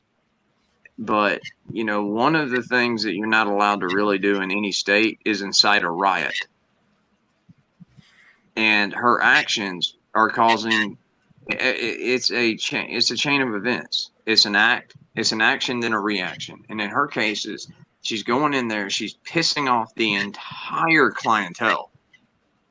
And then she's forcing the proprietors of that building to have to stop service in order to protect the privacy of said clientele. Yeah. So by when they do that, also she have refuses laws. to leave. And when they stop, she starts this clientele.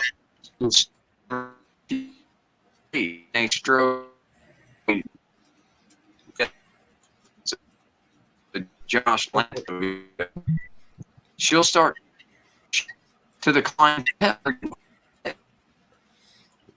you out of your. He must be at peak hours there in Texas because he's lagging a little bit. Some states even also have laws about disruption of governmental operations.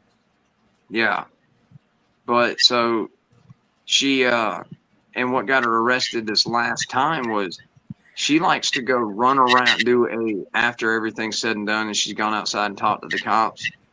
Now, she hadn't got arrested at every one. She's been trespassed from one. Then I don't know what happened, because she cut the video and pulled a Jeremiah that had more cuts in it than a freaking side of beef.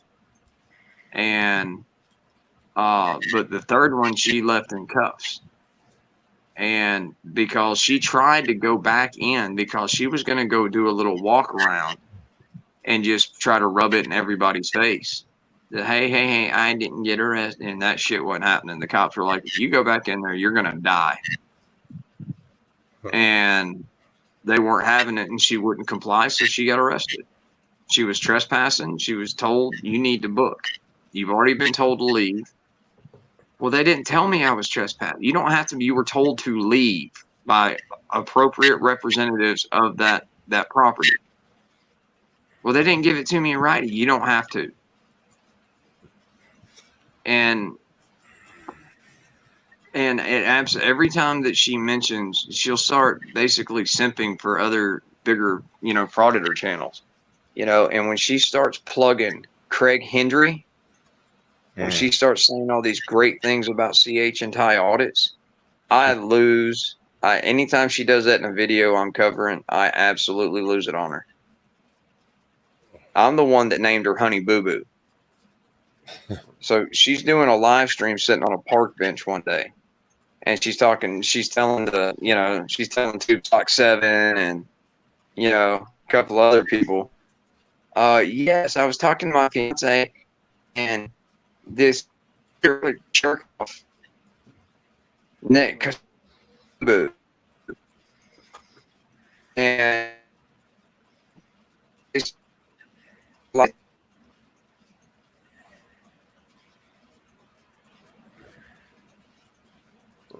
oh, but you are. And I don't know what's sadder, the fact she has a fiance or that Regan Benson has a husband. And people will tell me, they're like, no, don't feel sorry for her husband. He's just as bad as she is. I'm like, you ever heard of Stockholm Syndrome? Because I can only imagine Regan Benson's the mail order bride from hell. I mean, whatever company sold her, as soon as she was shipped, was like, all right, we're packing up shop and we're out. Let's go. We're not waiting for this one to get returned. We're not waiting for this one to get returned. I didn't know she was still married. Listen, let me tell you something. I know a lot of people don't like, a lot of the anti-auditor channels. But what got me started watching different anti-auditors, and I'll be honest with you, was Fraudit or Troll. Yeah, and it's not that, and I know he does a lot of it for clicks and views. He's even said that. It's just the style of that old school roasting that he does, and it's not that I dislike who he's talking about, because I like everybody. You're being entertained. You're being entertained. Well, yeah. Which is why everybody comes on here to watch stuff, is to be entertained. Okay. Whatever happened to Audit the Audit? He's still on. He still puts out. I don't think that's what KS40 meant.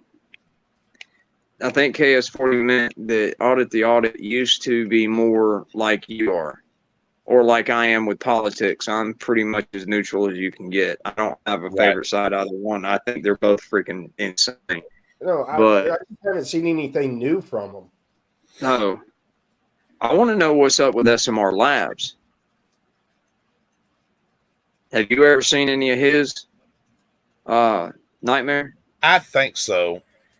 He was the one that does that crazy AI stuff, and he's actually got a video roasting Earl David Ward, and it's called Goodbye Earl. And he actually, towards the end, he even factors in the freaking chick song, and it's funny as hell. It's priceless, and he picks on DMA a lot, and he uses some really, really good AI. And he can make the voices sound like LIA, PayPal Patty, Regan, even Fraudit or Troll. He even did one sounded like Dr. Dave. And this is all in the same video. And it's just absolutely, it's absolutely destroying Chrissy Cordova. Well, he's funny as hell. The one that I thought was funny about Denver Metro Audits is where it's a little cartoon where he's sitting at the computer and he's like taking calls for money. That's SMR Labs. That's SMR. No, that's him. Nightmare. Dude, I'm gonna tell you what. I got a big kick out of that. That just made me laugh. So that was entertaining. I thought it was funny. I love it when he calls his brother's house and he gets his niece, right? And she's like, Uncle David, Daddy doesn't want to talk to you, especially after the fiasco at the family reunion when you brought that sweat tea or whatever her name was. And it's like, Uncle David, that pig was supposed to feed the entire family. And then when she digged the keg stand and drank the entire keg, is like, wow. And then I think Daddy's still throwing up for when she took off her clothes and started doing cartwheels.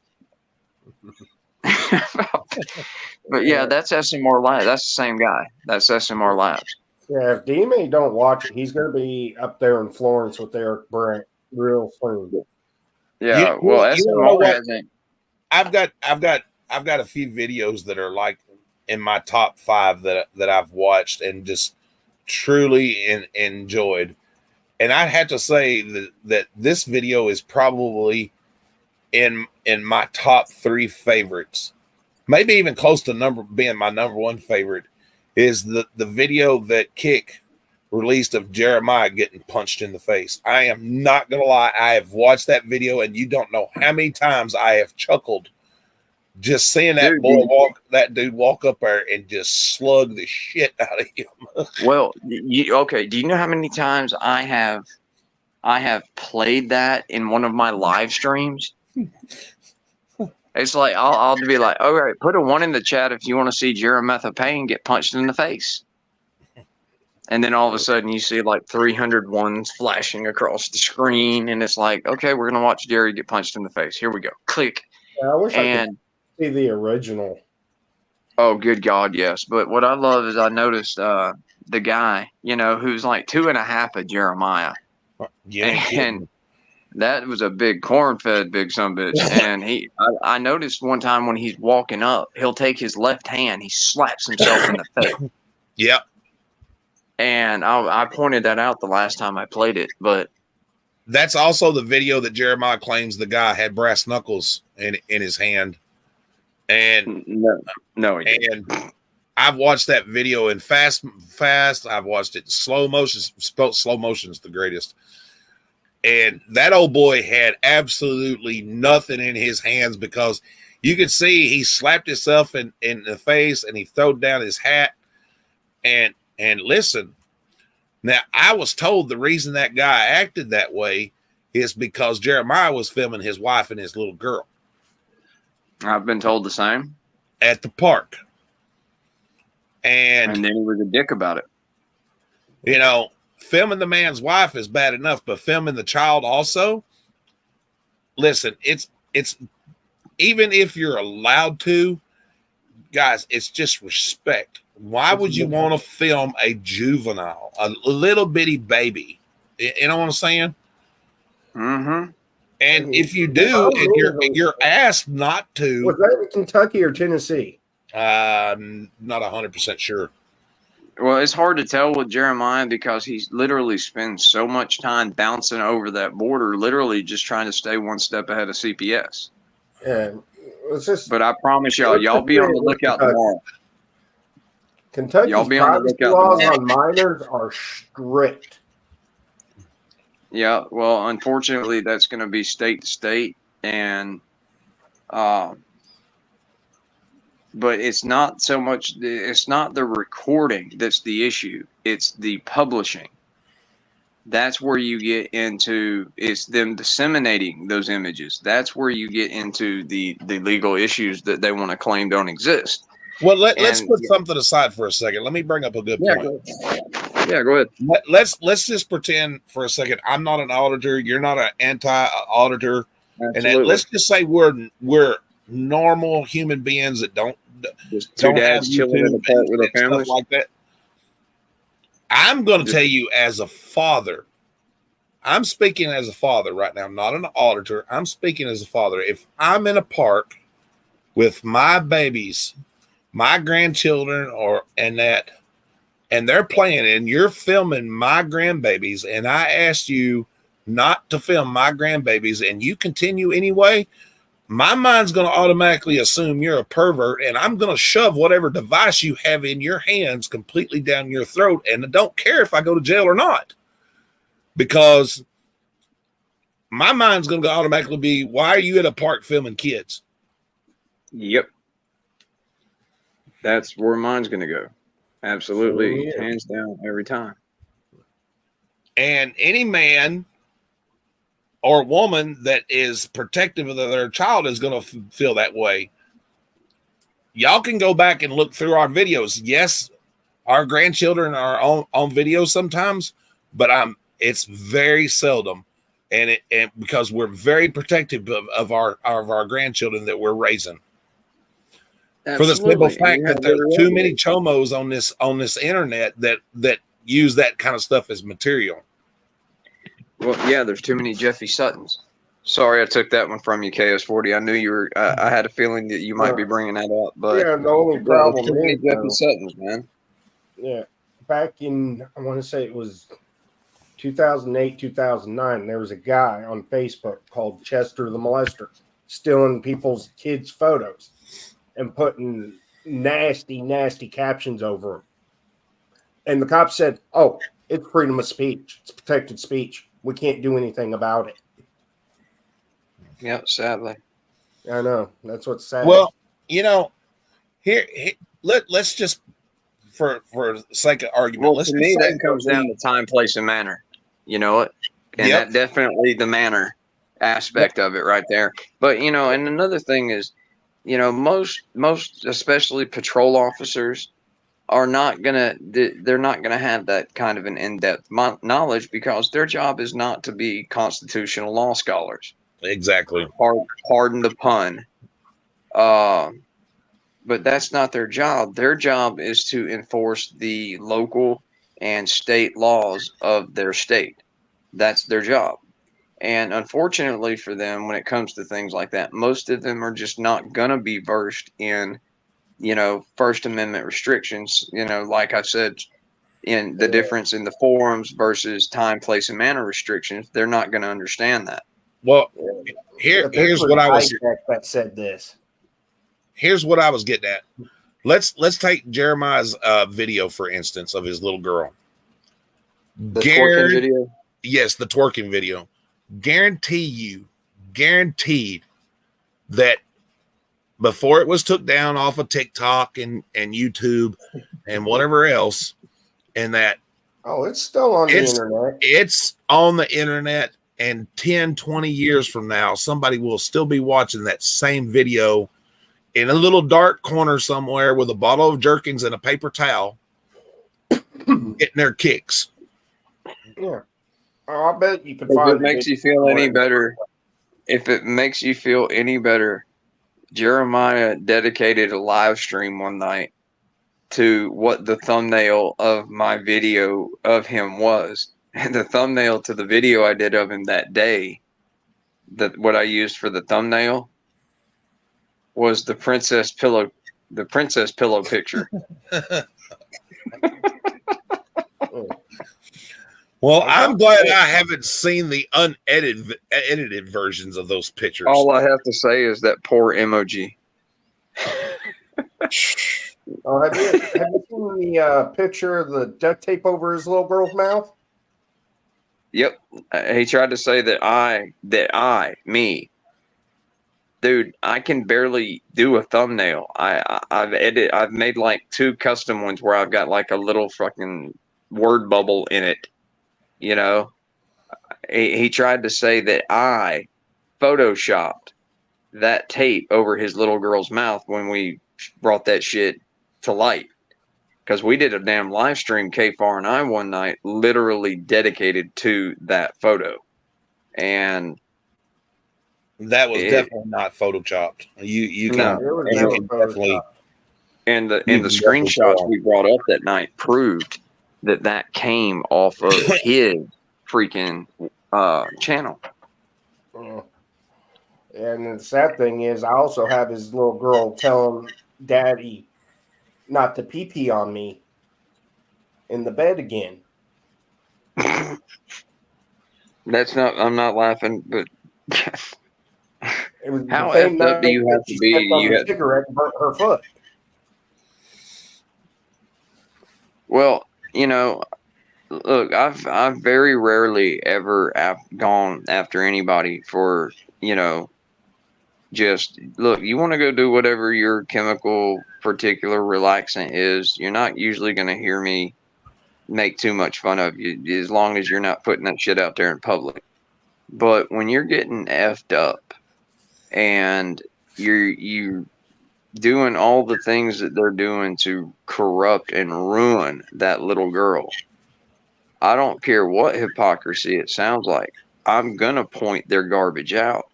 And, you know, everybody remembers the motel arrest video or the motel arrest live stream. Yeah. The one that stayed up for like 100 hours. Yeah. Yeah. You know, that had, StreamYard had to have had a hitman out looking for him, because he only had the free 20 hours. You know this. Oh yeah. And I noticed something in it one time when we were stream raiding his ass, when we shut his eGrift down. His little eBeg franchise he was doing every night, when we shut that down. I noticed something in his arrest videos when Samantha is packing the baby's bag. You actually hear her tell Jeremiah, "Hey, I put both our Suboxone in here." Yeah. She put that in a 5-year-old's bag. Yeah. She was more concerned about her pills for them than she was her Yep. daughter. Well, do you Yeah. remember him doing a video a few months, maybe, I don't know, 2 months ago? It was middle of summertime. He does this video and says that he's, saying, "Hey, this is today. We're at CPS and we're both taking piss tests." Yep. We tried to make it look like it was that day. And then I pointed out to everybody when I made a video covering it, I pointed it out. I'm like, am I the only one noticing that they're layered up awfully thick for June in Tennessee? Yeah. And then when he screwed up is when he showed the actual urinalysis document Yeah. on both of them. Yeah. The And date. then I stopped it. Well, not only did I have a date, he claimed up and down that they were clean, that there was absolutely no drugs in either one of their systems. And I freaking disproved that shit too. I'm like, by his own video, I proved him wrong. I'm like, hey, look at that. There's hers and there's yours. Look at that. Both of you positive for Suboxone. Yep. And call it what you want. Suboxone is still a controlled substance. Yeah. And it's still a narcotic. I've been clean for 11 years, but I've been going to rehab for the last 4. Yeah. Well, like I said, guys, y'all just be on the lookout. Well, y'all just be on the lookout on KFAR and my channel tomorrow. Y'all are there will be a little surprise for y'all tomorrow.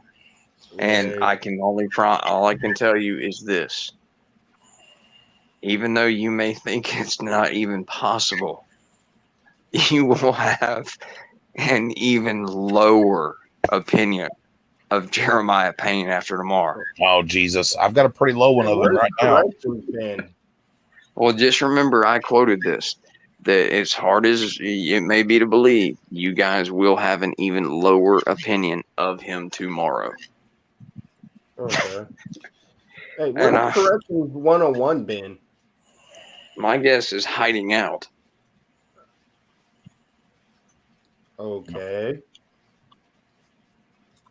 It's not my place to say it, but apparently there's been some accusations being made about him in regards to certain things involving his channel, or say grifting. Okay. And I don't mind telling y'all that I'm actually one of the victims.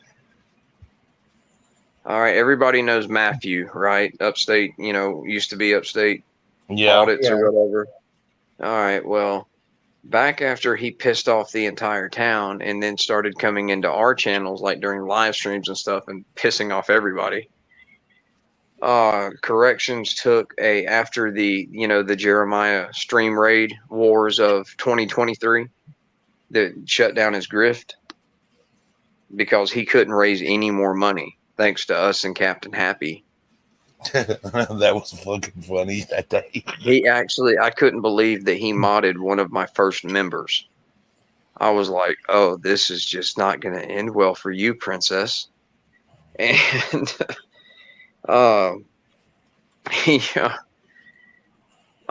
anyway, so he turned his attentions to Matthew. That's with 2 F's, by the way, Matthew.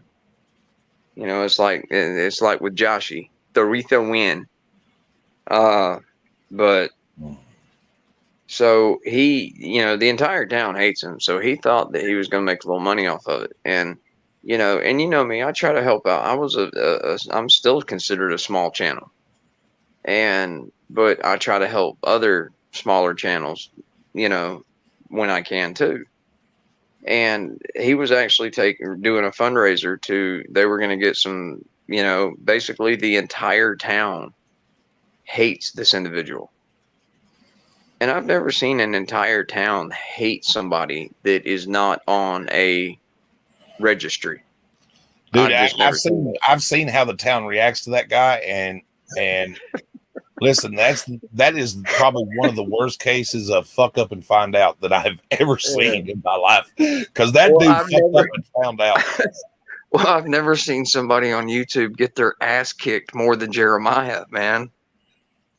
I mean, there's at least 5 separate incidents on video of this dude just getting his ass handed to him. Have you seen? He may have taken it down. Did you see the video where the little kids throw the rocks at him? Yeah. I think he takes a lot of those down. But no, he was doing a live stream one day, building a shed for his reptiles. So I told him, dude, he was living in that from the last 2 months till he went to prison. Yeah, he wasn't living in his house. He was living in that damn shack. Yeah, and I told him, you need to take house wrap the thing, insulate it, and put walls on the inside to regulate the temperature. No, I know what I'm doing. Okay, say goodbye to a lot of dead reptiles come wintertime in freaking upstate New York, you moron. Yeah. If you're going to build something for reptiles and you want to regulate the temperature, you need to insulate the thing and wrap it to help. That's also the same time that somebody done a drive-by at his house, right? They shot at him with rubber pellets or whatever it was. Yeah, they hit him with some airsoft BBs. Oh, my God. What would have been funnier is the CO2 rubber bullet guns and pepper guns. Oh, a Jeremy DeWitt special? Yeah. But so the entire town hates him, and Corrections thought it would be, you know, a great little PR stunt for his channel. And he was going to get some T-shirts made up by local places around that town that, you know, basically just, I don't remember the specifics of what the shirts were going to be, but it was basically F you, Matthew, you know, type of thing, and raise funds for it. I donated because, you know, like I said, that's me. And I thought it was funny as shit. And, you know, and I'm not really one to, I've never been a fan of just constantly kicking somebody while they're already down. But if you're already gotten your ass kicked and you're laying on the ground, and then you were laying there, hey, Ryan, the gamer, what's up, buddy? All right. And, you know, if you're laying there and you getting your ass kicked, and instead of like, hey, my bad, or just covering your face and praying to Jesus, you still keep talking, say, just, you know, I'm not being literal, but, you know, just sitting there still talking shit about the guy's mom, then you deserve what's coming to you. Just, yeah. If you haven't accepted it yet, then you need to figure something out. And that's the deal with Matthew is like anytime standing outside of a biker bar talking shit, that's probably one of the dumbest fucking things that guy could have done. I mean, then you walk off talking shit like, hey, I'm coming back with 10 guys. By the way, I live here. Anytime. Y'all come on over anytime. I'm like, okay, yeah. He got his wife's ass whooped or something, ain't it? They whooped his wife's ass. He ran and hid, and his old lady got her ass whooped. Yeah, and I've always called him out on this, is while she was in an ambulance going to get an x-ray and a CAT scan because she had 2 broken bones in her face, he sat on the front porch live streaming, smoking weed the entire time she was gone. Jesus. And then he tried to say, no, she was only gone for like 45 minutes. I'm like, dude, there is no effing way that happened. How do you know that? I'm like, dude, you can't tell me in all the times you've gotten your ass whipped. And if I've seen you get your ass whipped this many times in 4 months, I can only imagine what it's been like for like the last 34 years. All right. Okay. So at some point you've gone to a hospital. 45 minutes for a CT scan and 2 broken bones in the face. That would be at least 6 to 8, maybe 10 hours in the hospital. Thank you. And that was and KS40's been there. Yeah, no, I did a 4-hour live stream one night, Nightmares, and I had Maddie up on panel with us. And when it wasn't the roast fest you think it was 3 of us that can't stand the little bastard actually trying to help him, actually trying to give him the absolute best advice that we could from people that are obviously a little wiser, definitely a lot smarter, and we were actually trying to help the man out. And he just wasn't having it. And he just kept going on and on about how it wasn't his fault, that this shouldn't have happened. This only happened because of this. And still in denial that he ever even told the people at the bar that. And when you go and you piss off the only bar in town post happy hour, I've seen some dumber shit in my life. I just can't recall much at this point. I'm having trouble finding specific incidents that would compare to that. But, yeah, and I tried to help him on another panel. I sat there and I talked to him and talked to him and talked to him until he just wanted to be a clown. And I'm like, are you sure this is the route you want to go? Because I'm being nice right now. And I'm trying to give you man to man the best advice I can. Now, if you want to keep going the clowning route here, Maddie, I can go that route. I've got a decently successful channel based off of me having the ability to go clown. Up to you. Balls in your court.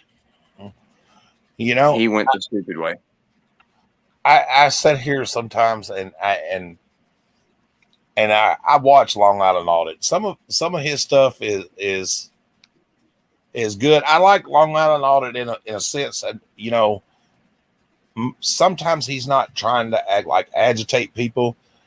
I don't always agree with everything he said, but I was listening to watching one of his videos, and all of a sudden I just busted out laughing. And my better half's like, well, why are you laughing? I said, it's his voice. I said, it's nothing against him. It's just his voice. And she goes, well, what's so funny about it? I was like, well, the way he talks, to me, I found it funny.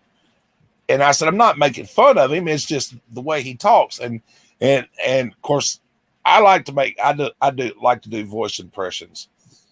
And we got to crack it up because I was saying, hello, this is Long Island Audit back here with another audit. We're here in front of this courthouse and let's get into it. And we just said it.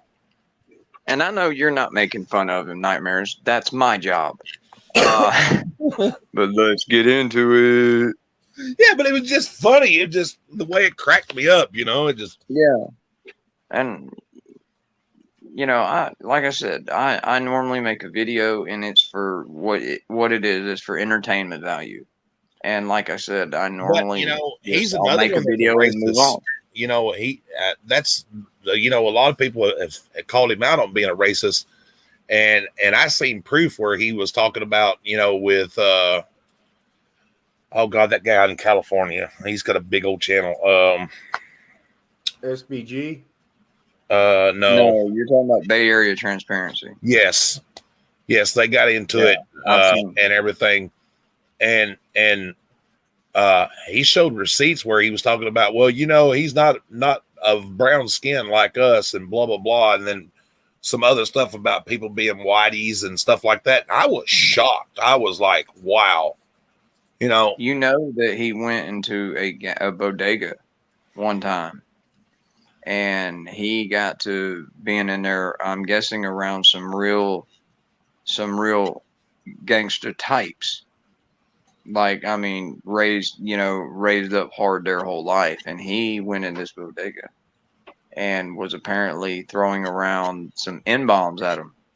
Mm. He got handled. Well, again, And see, that's something else too. I can't understand. I'm not racist. I don't see color. I treat people, everybody, the way I want to be treated. You know what I mean?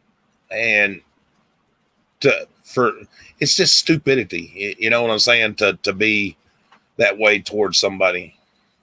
Exactly. And I can't stand that. I have dated and slept with, Me too. all kinds of Matter of fact, I have a child that's mixed. different skin toned women. I've never. You got to remember though, because of who my father was and how and where I was raised. I was raised all over this country, including some others, including Africa, growing up. So I've never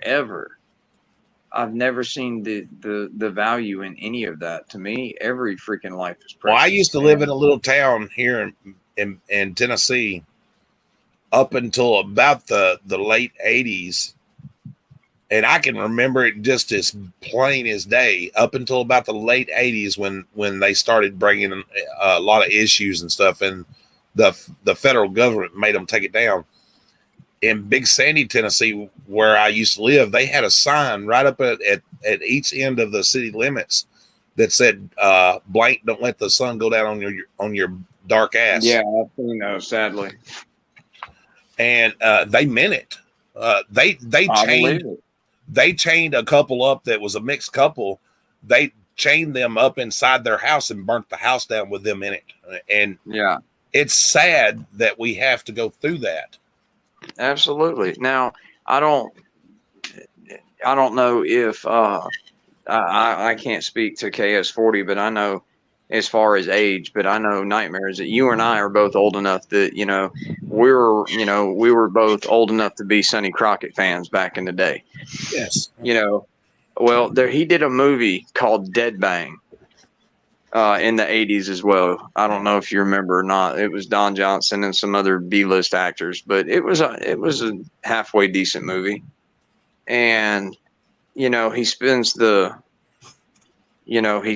day tracking down some Aryan, he spends the movie tracking down some Aryan Brotherhood assholes that murdered a sheriff's deputy. And he gets to some small Peckerwood town in Arizona, or it was somewhere, well, it wasn't Arizona. It was somewhere, smaller state outside of California. I just don't remember what state it was. And he goes in, and it's just backwoods redneck. And he goes into the sheriff's office, the sheriff's himself, his office, and looks up, and he had that same sign hanging above his desk. And I don't mean like it was a little paper, in a frame. I mean, this was like a 7-foot freaking wide sign hanging from the ceiling. And he just looks up at it. Don Johnson looks up at it, and the sheriff's like, yeah, used to have it out front. Had to take it down. Effing ACLU. And I'm like, dude, even as a kid when I saw that, I thought, even at like freaking 10 years old, I'm like, dude, I would beat your ass up and down that office. And I can't stand that crap, man. I really, really can't. Oh, guys, one thing I want y'all to remember, if y'all know that Jeremiah tried to be a cop watcher this week, right? Yes, I seen that video where he's at the motel. Yeah, did you see my coverage of it? Yes. Well, okay, I want y'all to remember, and if you need to go back and look, I won't mind the view count. But if you go back and look when he's walking down the stairs, is what I used for the thumbnail.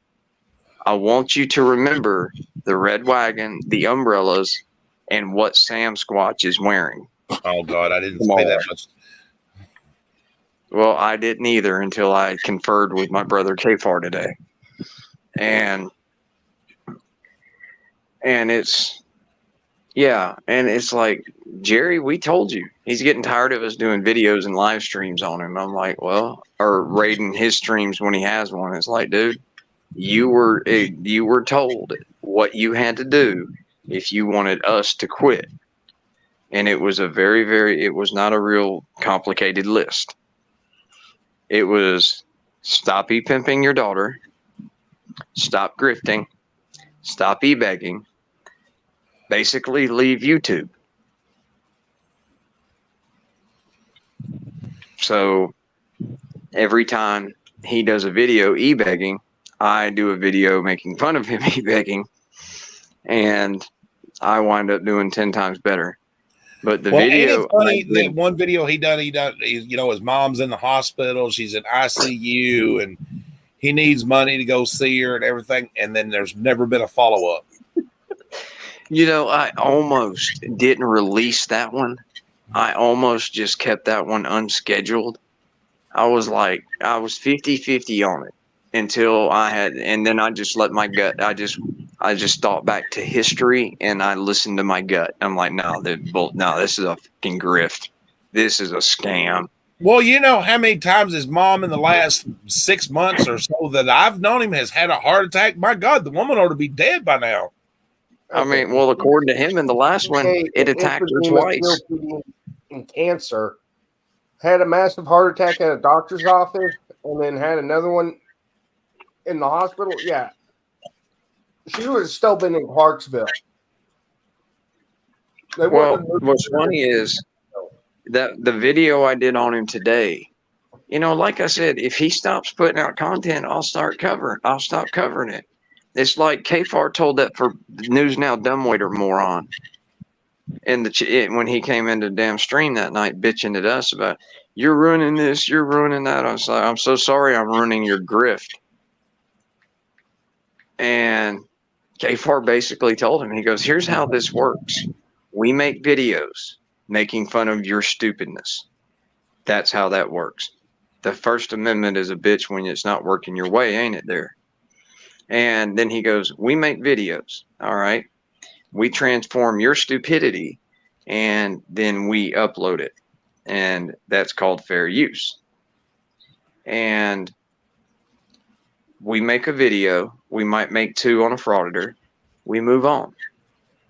Unless he's stupid enough to keep hitting my bro with false copyright strikes.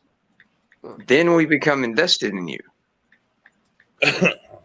So long story short, dumbwaiter, learn your place. And when he said learn your place, I about fell out of my desk chair laughing, man. Yeah, and if I read copyright law correctly, just because you produce something and put it online, you still have to file with the Copyright Office on it.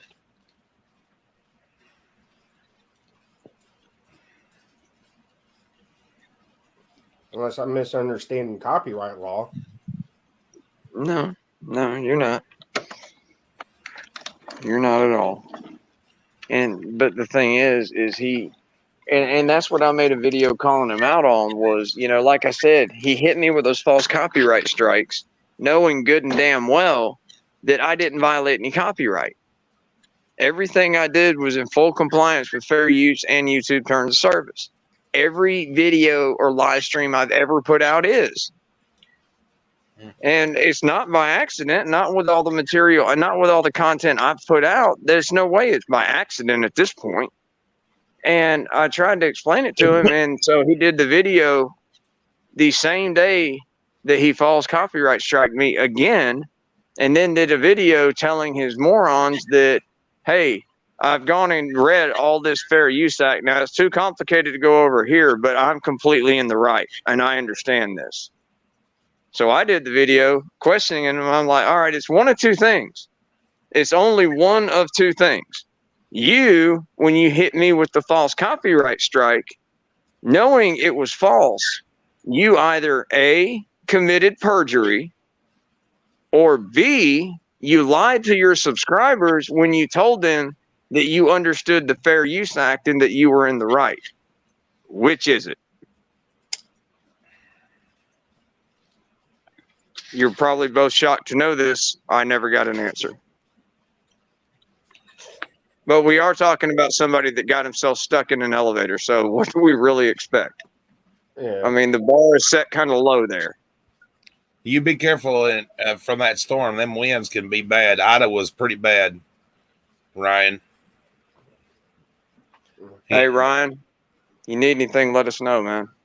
You know how to get a hold of me or Kimmy. I got to ask, who the hell done your intro for you? I think that is cool as shit, the way it burns your picture into that wood. Have you know the anti-chili guy, Dick Bag Patrol? Mm-hmm. He just made it and emailed it to me for my wow, birthday. Nice. I thought so. I love that guy to death, man. I love his Harry Callahan avatar. You done a good job. That was pretty cool. I have to admit, that's pretty creative. And I absolutely, I love the shit out of it, and that goes with my old Texas ways. Cause I don't think I could have even imagined one that represents who I am any better than that intro. But Ryan the Gamer is like my personal McMuse, man. I wake up every single morning to emails from him with links to video content I might want to look at. I love that guy to death. I thought that was pretty damn cool, the way that burnt into that wood like that. I was like, wow, that's damn. I was like, well, starting on my second video today, I finally got to get back in my office, which I haven't gotten to get back into since Kimmy and I got married because, we basically moved 2.5 houses into one. oh, shit. So my office became a storage room.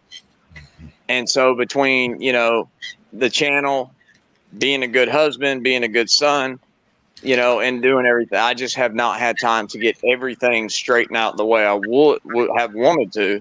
But I finally got to get back in it today, which meant I finally got to get the damn Ethernet cable hooked back up to my computer instead of having to use Wi-Fi. Because it's just with the direct TV boxes or the dish boxes, the tablets, the smartphones, the laptop, the Chromebook, it's just pulling too much bandwidth to stream a video, to make a video. It's just pulling way too much bandwidth. So that's why I've had the glitches I've had the last little while. And I'll tell you what, it was so great to be able to live stream again from my damn suede desk chair. That thing is so comfortable. Hell yeah.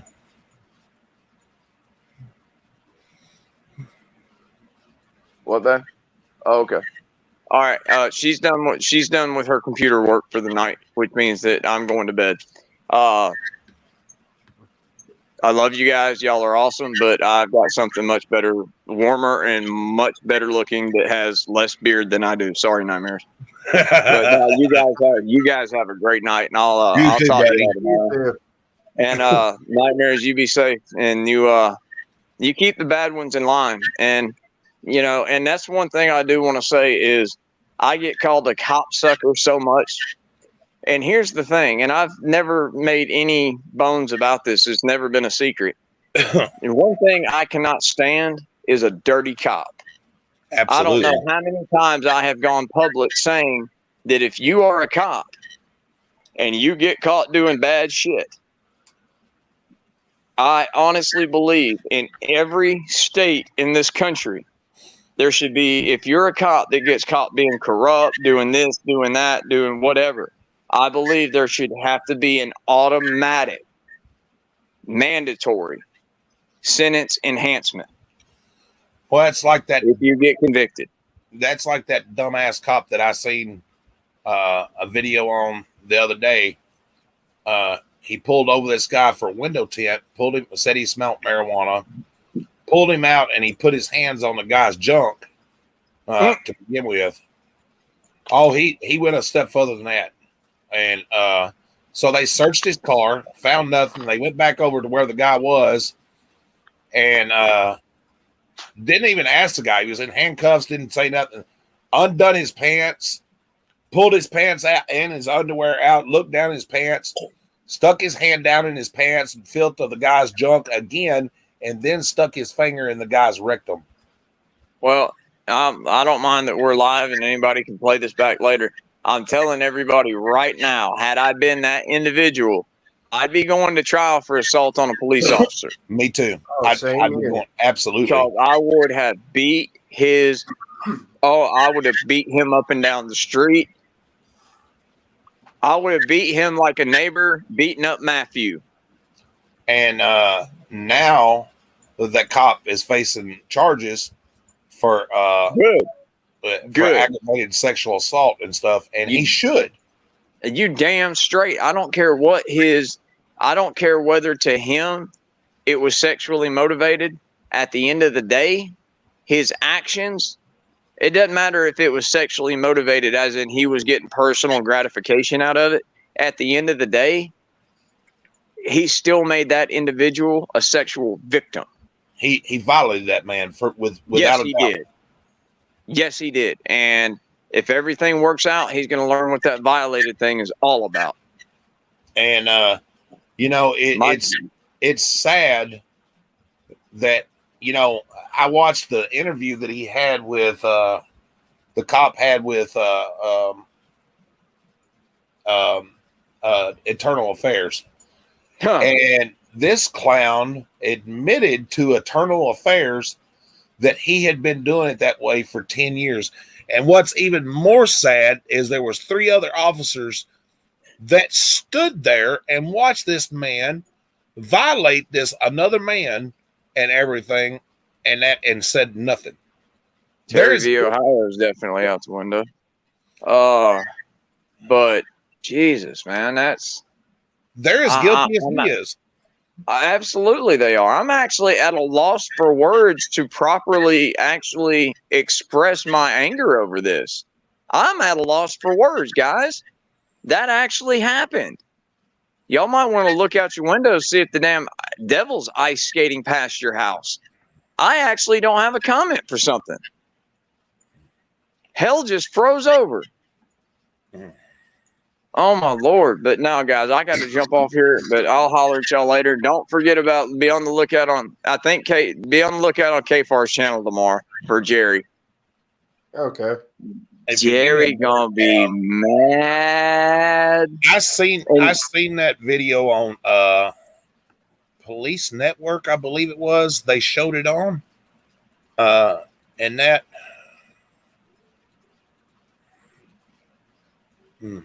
I was trying to find it real quick so I could give you the link so you can go watch it. Yeah. It's absolutely. Will you email it to me, bro? Yes, I will. All right, I appreciate it. But you gentlemen have a great night. I'll talk to y'all tomorrow. Buddy. Have a good one, guys. Be safe. You too.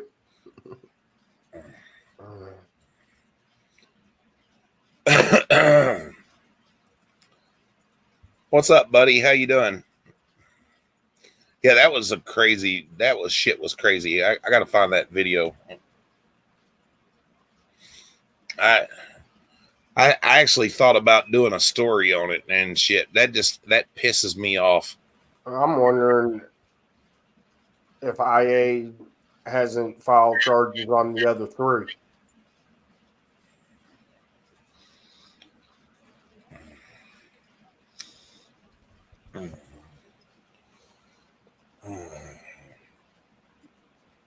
Well, I think that was a good little talk. I hope people actually watch this and find out that Wrangler is not that bad of a guy, He ain't. I mean, everybody makes mistakes, except for a couple certain charges. Those aren't mistakes.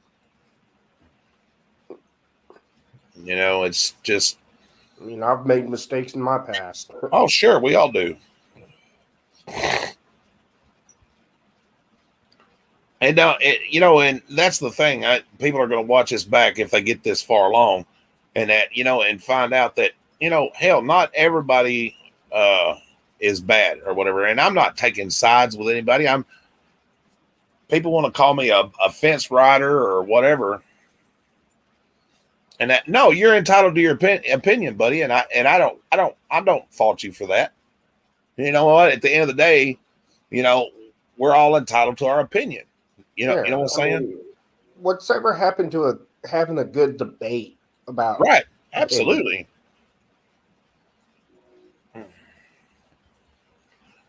I try to keep a neutral platform. Like if him and Brooklyn wanted to come up here and wanted to talk with each other, and that, and as long as they were civil with each other, it'd be great. You know what I'm saying? And it's not for clicks or views or anything like that. I think they could have a good debate with each other. That way, it's a neutral platform. You know what I'm saying? Because I see both sides of the fence, and people call me a fence rider if they want to or whatever. But I'm an optimistic, I guess. I see both ways. That sounds bad, but still. Yeah, I'm just waiting for these auditors to FAFO around military bases, especially with all the heightened security around Travis. Now, there's some things that I like about different auditors, and there's some that I don't. The things that I don't like about them.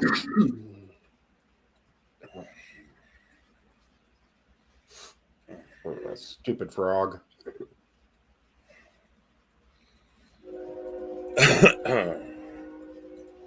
I hear a train a coming. Is it headed to Folsom Prison? It could be.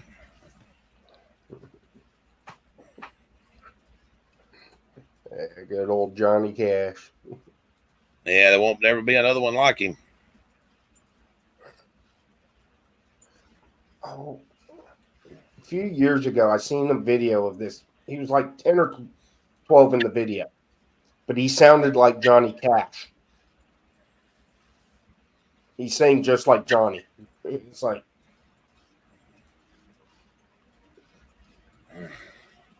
either he practiced really, really good lip syncing, or Johnny Cash's voice reincarnated in this kid. Right? That's like that that one guy that sounded like Elvis. I thought that was pretty good.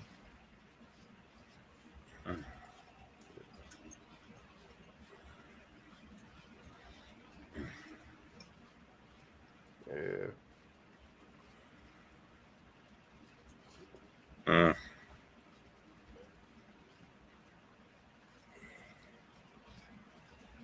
Damn.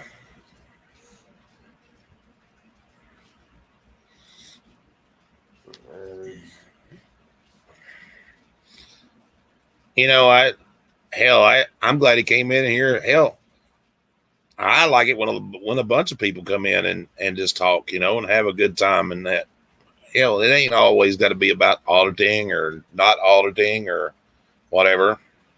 Yeah. Have a good night, buddy. Appreciate you coming in, my friend. Yeah, I mean, I don't know why we people have like an open conversation about auditors and auditing and cop watching and sure how to get it more like on a general basis instead of doing this click and view stuff that's actually harming the First Amendment, then it's helping.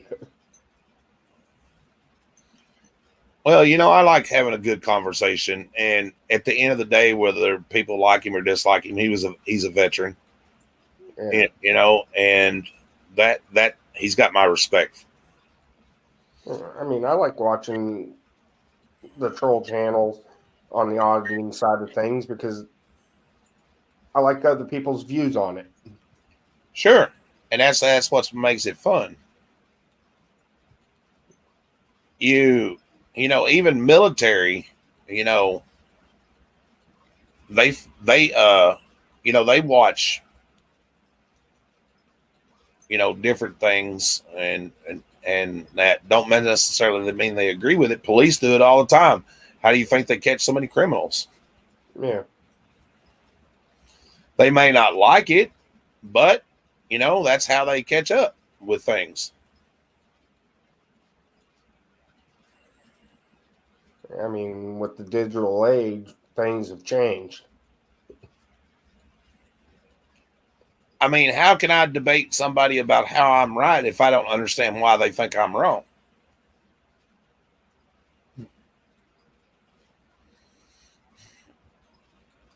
Yeah, I mean, people should be able to critique people and see, okay, maybe I did do this wrong. Okay, this is how I should probably fix it.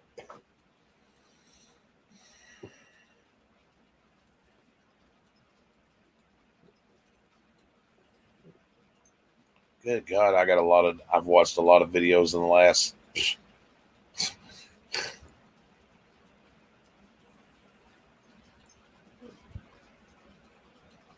There's only like one person in here watching. Uh-huh.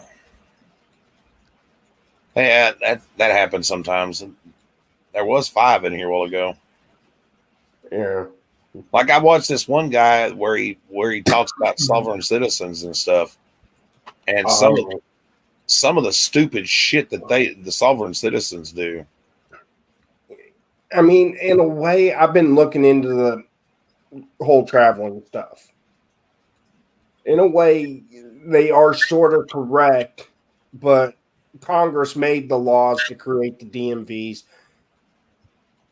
to weed out the people that can't drive. Right. Because, I mean, back in the 40s, 50s, 60s, he didn't need a license to drive a car. To drive a limousine or a taxi cab, you needed a chauffeur's license, the same with the commercial vehicle. Right. But eventually, after so many accidents, they had to do something to try to fix it. And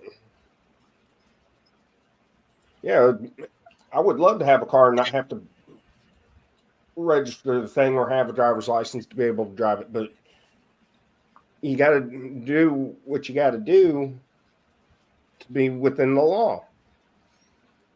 It doesn't mean I agree with the law.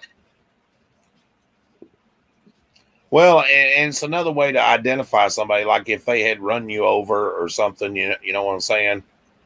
How else are you going to find out who it was or anything like that? If they don't have a license or some way to identify them. Yeah. Plus, it helps keep down a lot of the false accusations against other people. That's true. If we didn't have IDs or driver's license, I could say I'm Joey Smith at 132 Main Street, San Francisco. So they'll go type all that up and some random date of birth, and it's like, okay, here's the ticket, and then you don't go pay the ticket. Right. And then they go find the actual person, and it's like, yeah, you got a warrant for your arrest because you didn't pay this ticket. What ticket?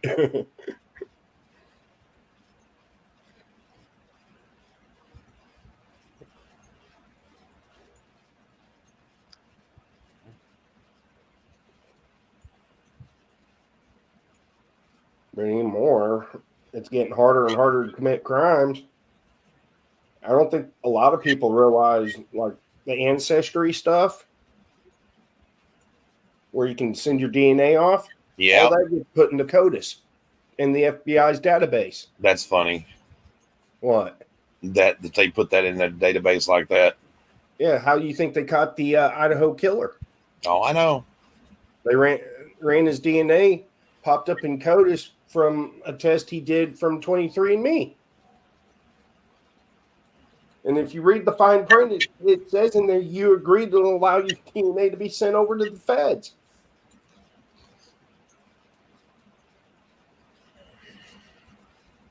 Well, I can understand why they would want to, in case they find out that that's a match to, you know what I mean. I can understand that. Oh, it actually happened in Florida. Some 67-year-old guy decided to do an ancestral DNA test. Like, I don't know how long it took him to process it, but the cops showed up at the door and arrested him for a murder from like 1976. Wow. Yeah.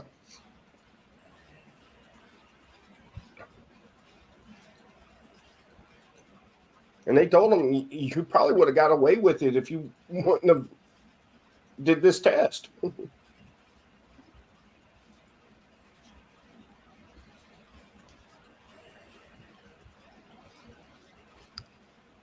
It's crazy how shit like that happens. Yeah. And like a lot of states, depending on the classification of the crime, I know in most states, all felony crimes, once you get arrested, you have to do a DNA swab and it be sent off to the feds.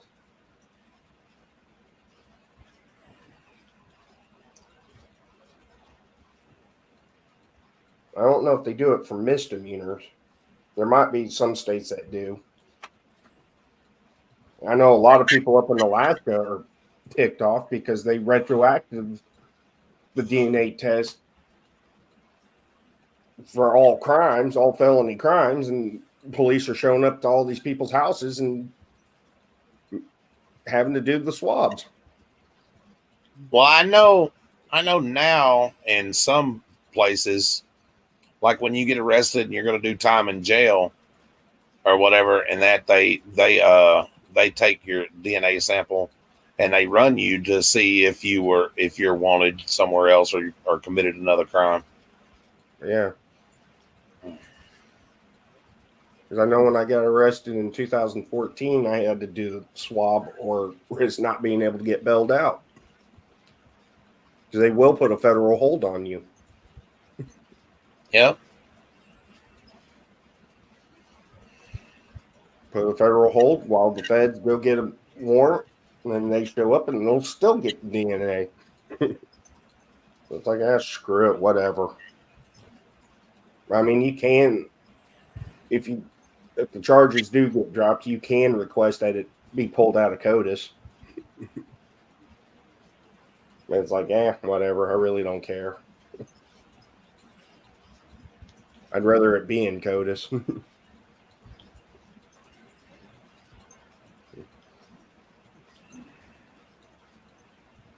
So if I died in like a horrific accident and they couldn't find my wallet, but they found body part that run DNA, and it's like, okay, yeah, this is this person. They're deceased.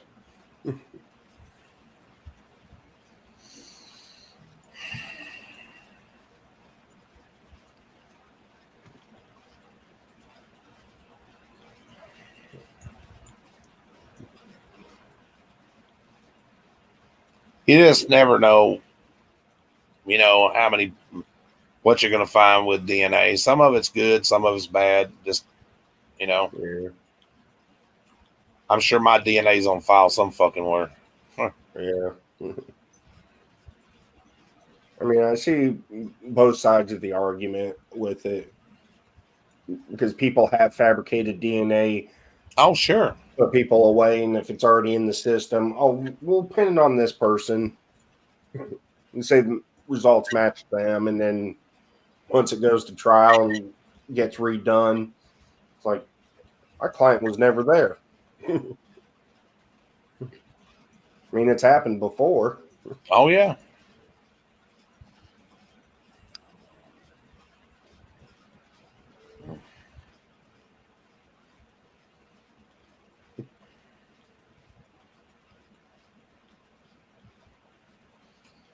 There's a lot of that shit happens. I mean, but is it? It's not 100%. Nothing's 100%, but it does really help. Yeah. I think it's convicted more people rightfully than have been convicted wrongly. I'd say about 50-50 on that.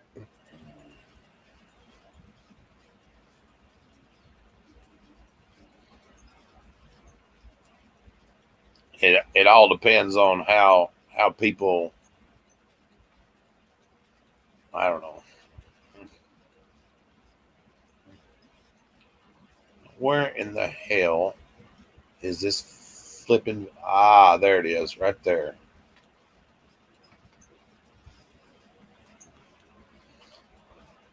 I'll have to bring it up to where it's in my history now.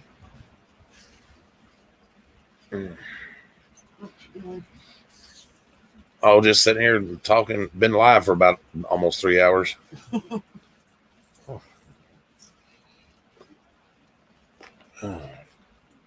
Well, 10 minutes shy of it anyway. Yeah.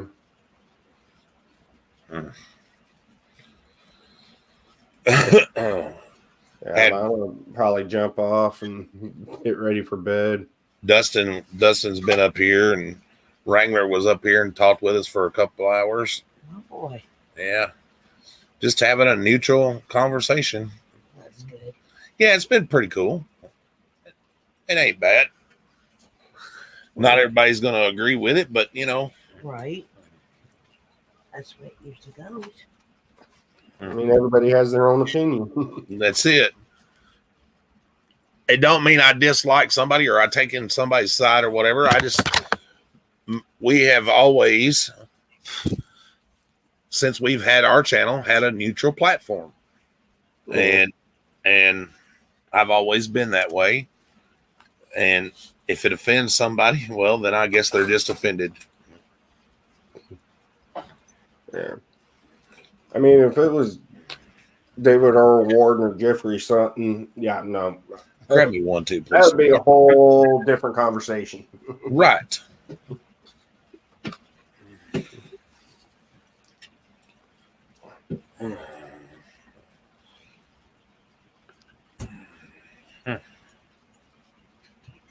Thank you. Appreciate that. Yeah, there's only one person that's sitting in prison right now, and I know he didn't do what they said he did. But he's going to have to register for the rest of his life because of playing on the dark web. Yep. But you know, even with that, there comes a point where you got to stop and just think about, you know, what the fuck am I doing? You know what I mean? Yeah. I mean, sometimes you push the boundaries a little too far, and you're gonna get some bad shit happen to you. Yeah, he got sent a treasure trove photos, and 6 of them were minor. He didn't know they were there. Move a little bit. Google flagged them and sent them to the Secret Service. And they raided my cousin's house.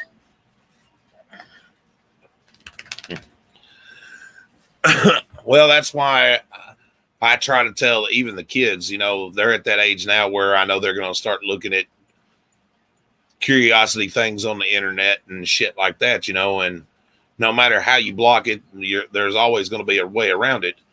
Yeah. To be careful what you're downloading, because, you know, it could get you in trouble. Yeah. Yeah, it's like even with like YouTube Kids. There's been cartoon porn on there, and somehow it gets past the algorithm. Yep. Well, look how many videos that I pointed out that one night that, you know, would have got a normal person a copyright strike and shit, and it's still up, you know. Yeah. Yeah, but if you look at a lot of these large companies, you kind of figure out who's running them real quick by the actions or inactions that they do.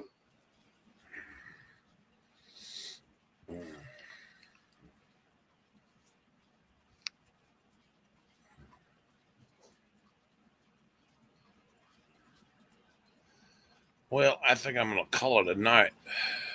Yeah, same here.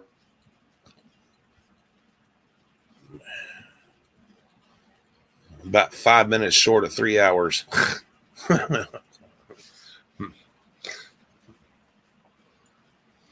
But I've truly enjoyed it. I hope people go back and watch it, and I hope they enjoy it or make fun of it or whatever. Whatever. Would 37 be late 30s or mid 30s? What's that now? 37. Would that be late 30s or mid 30s? Late 30s. Yeah.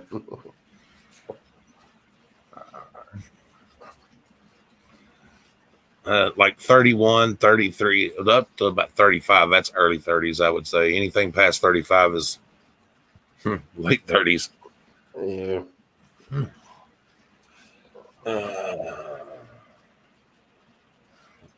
I wonder if I can edit that title. Why? Yeah, I can. Cool.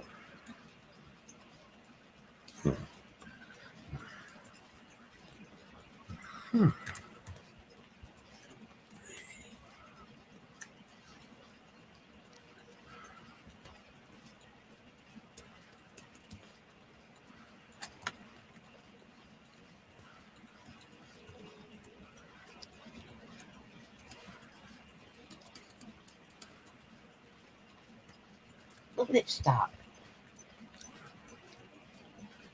Okay, who's Buddy? Huh.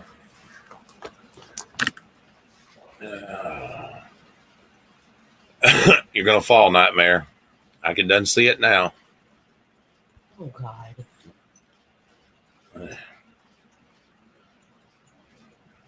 She's she was trying to creep around over there. She's like, I'm not neither watch.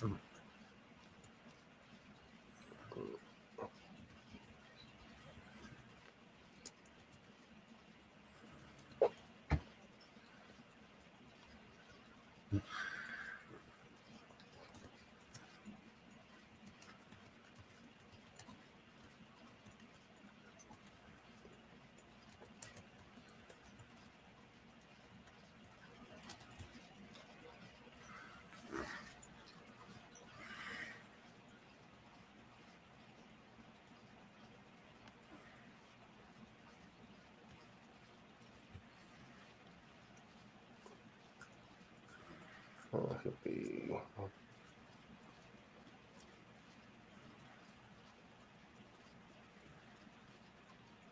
Okay.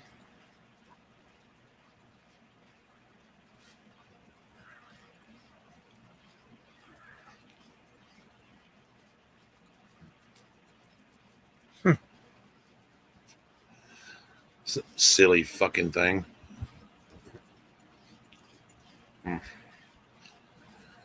Anyway, for everybody that's still listening or that does listen back to this or rewatches it and everything, I hope everybody has a good night or a good day wherever you are. Hopefully you enjoyed it. And if you did, leave a thumbs up. If you didn't, leave a thumbs down. Either way, we appreciate you being here. Till next time, I am James from Nightmares Auditors. Good day.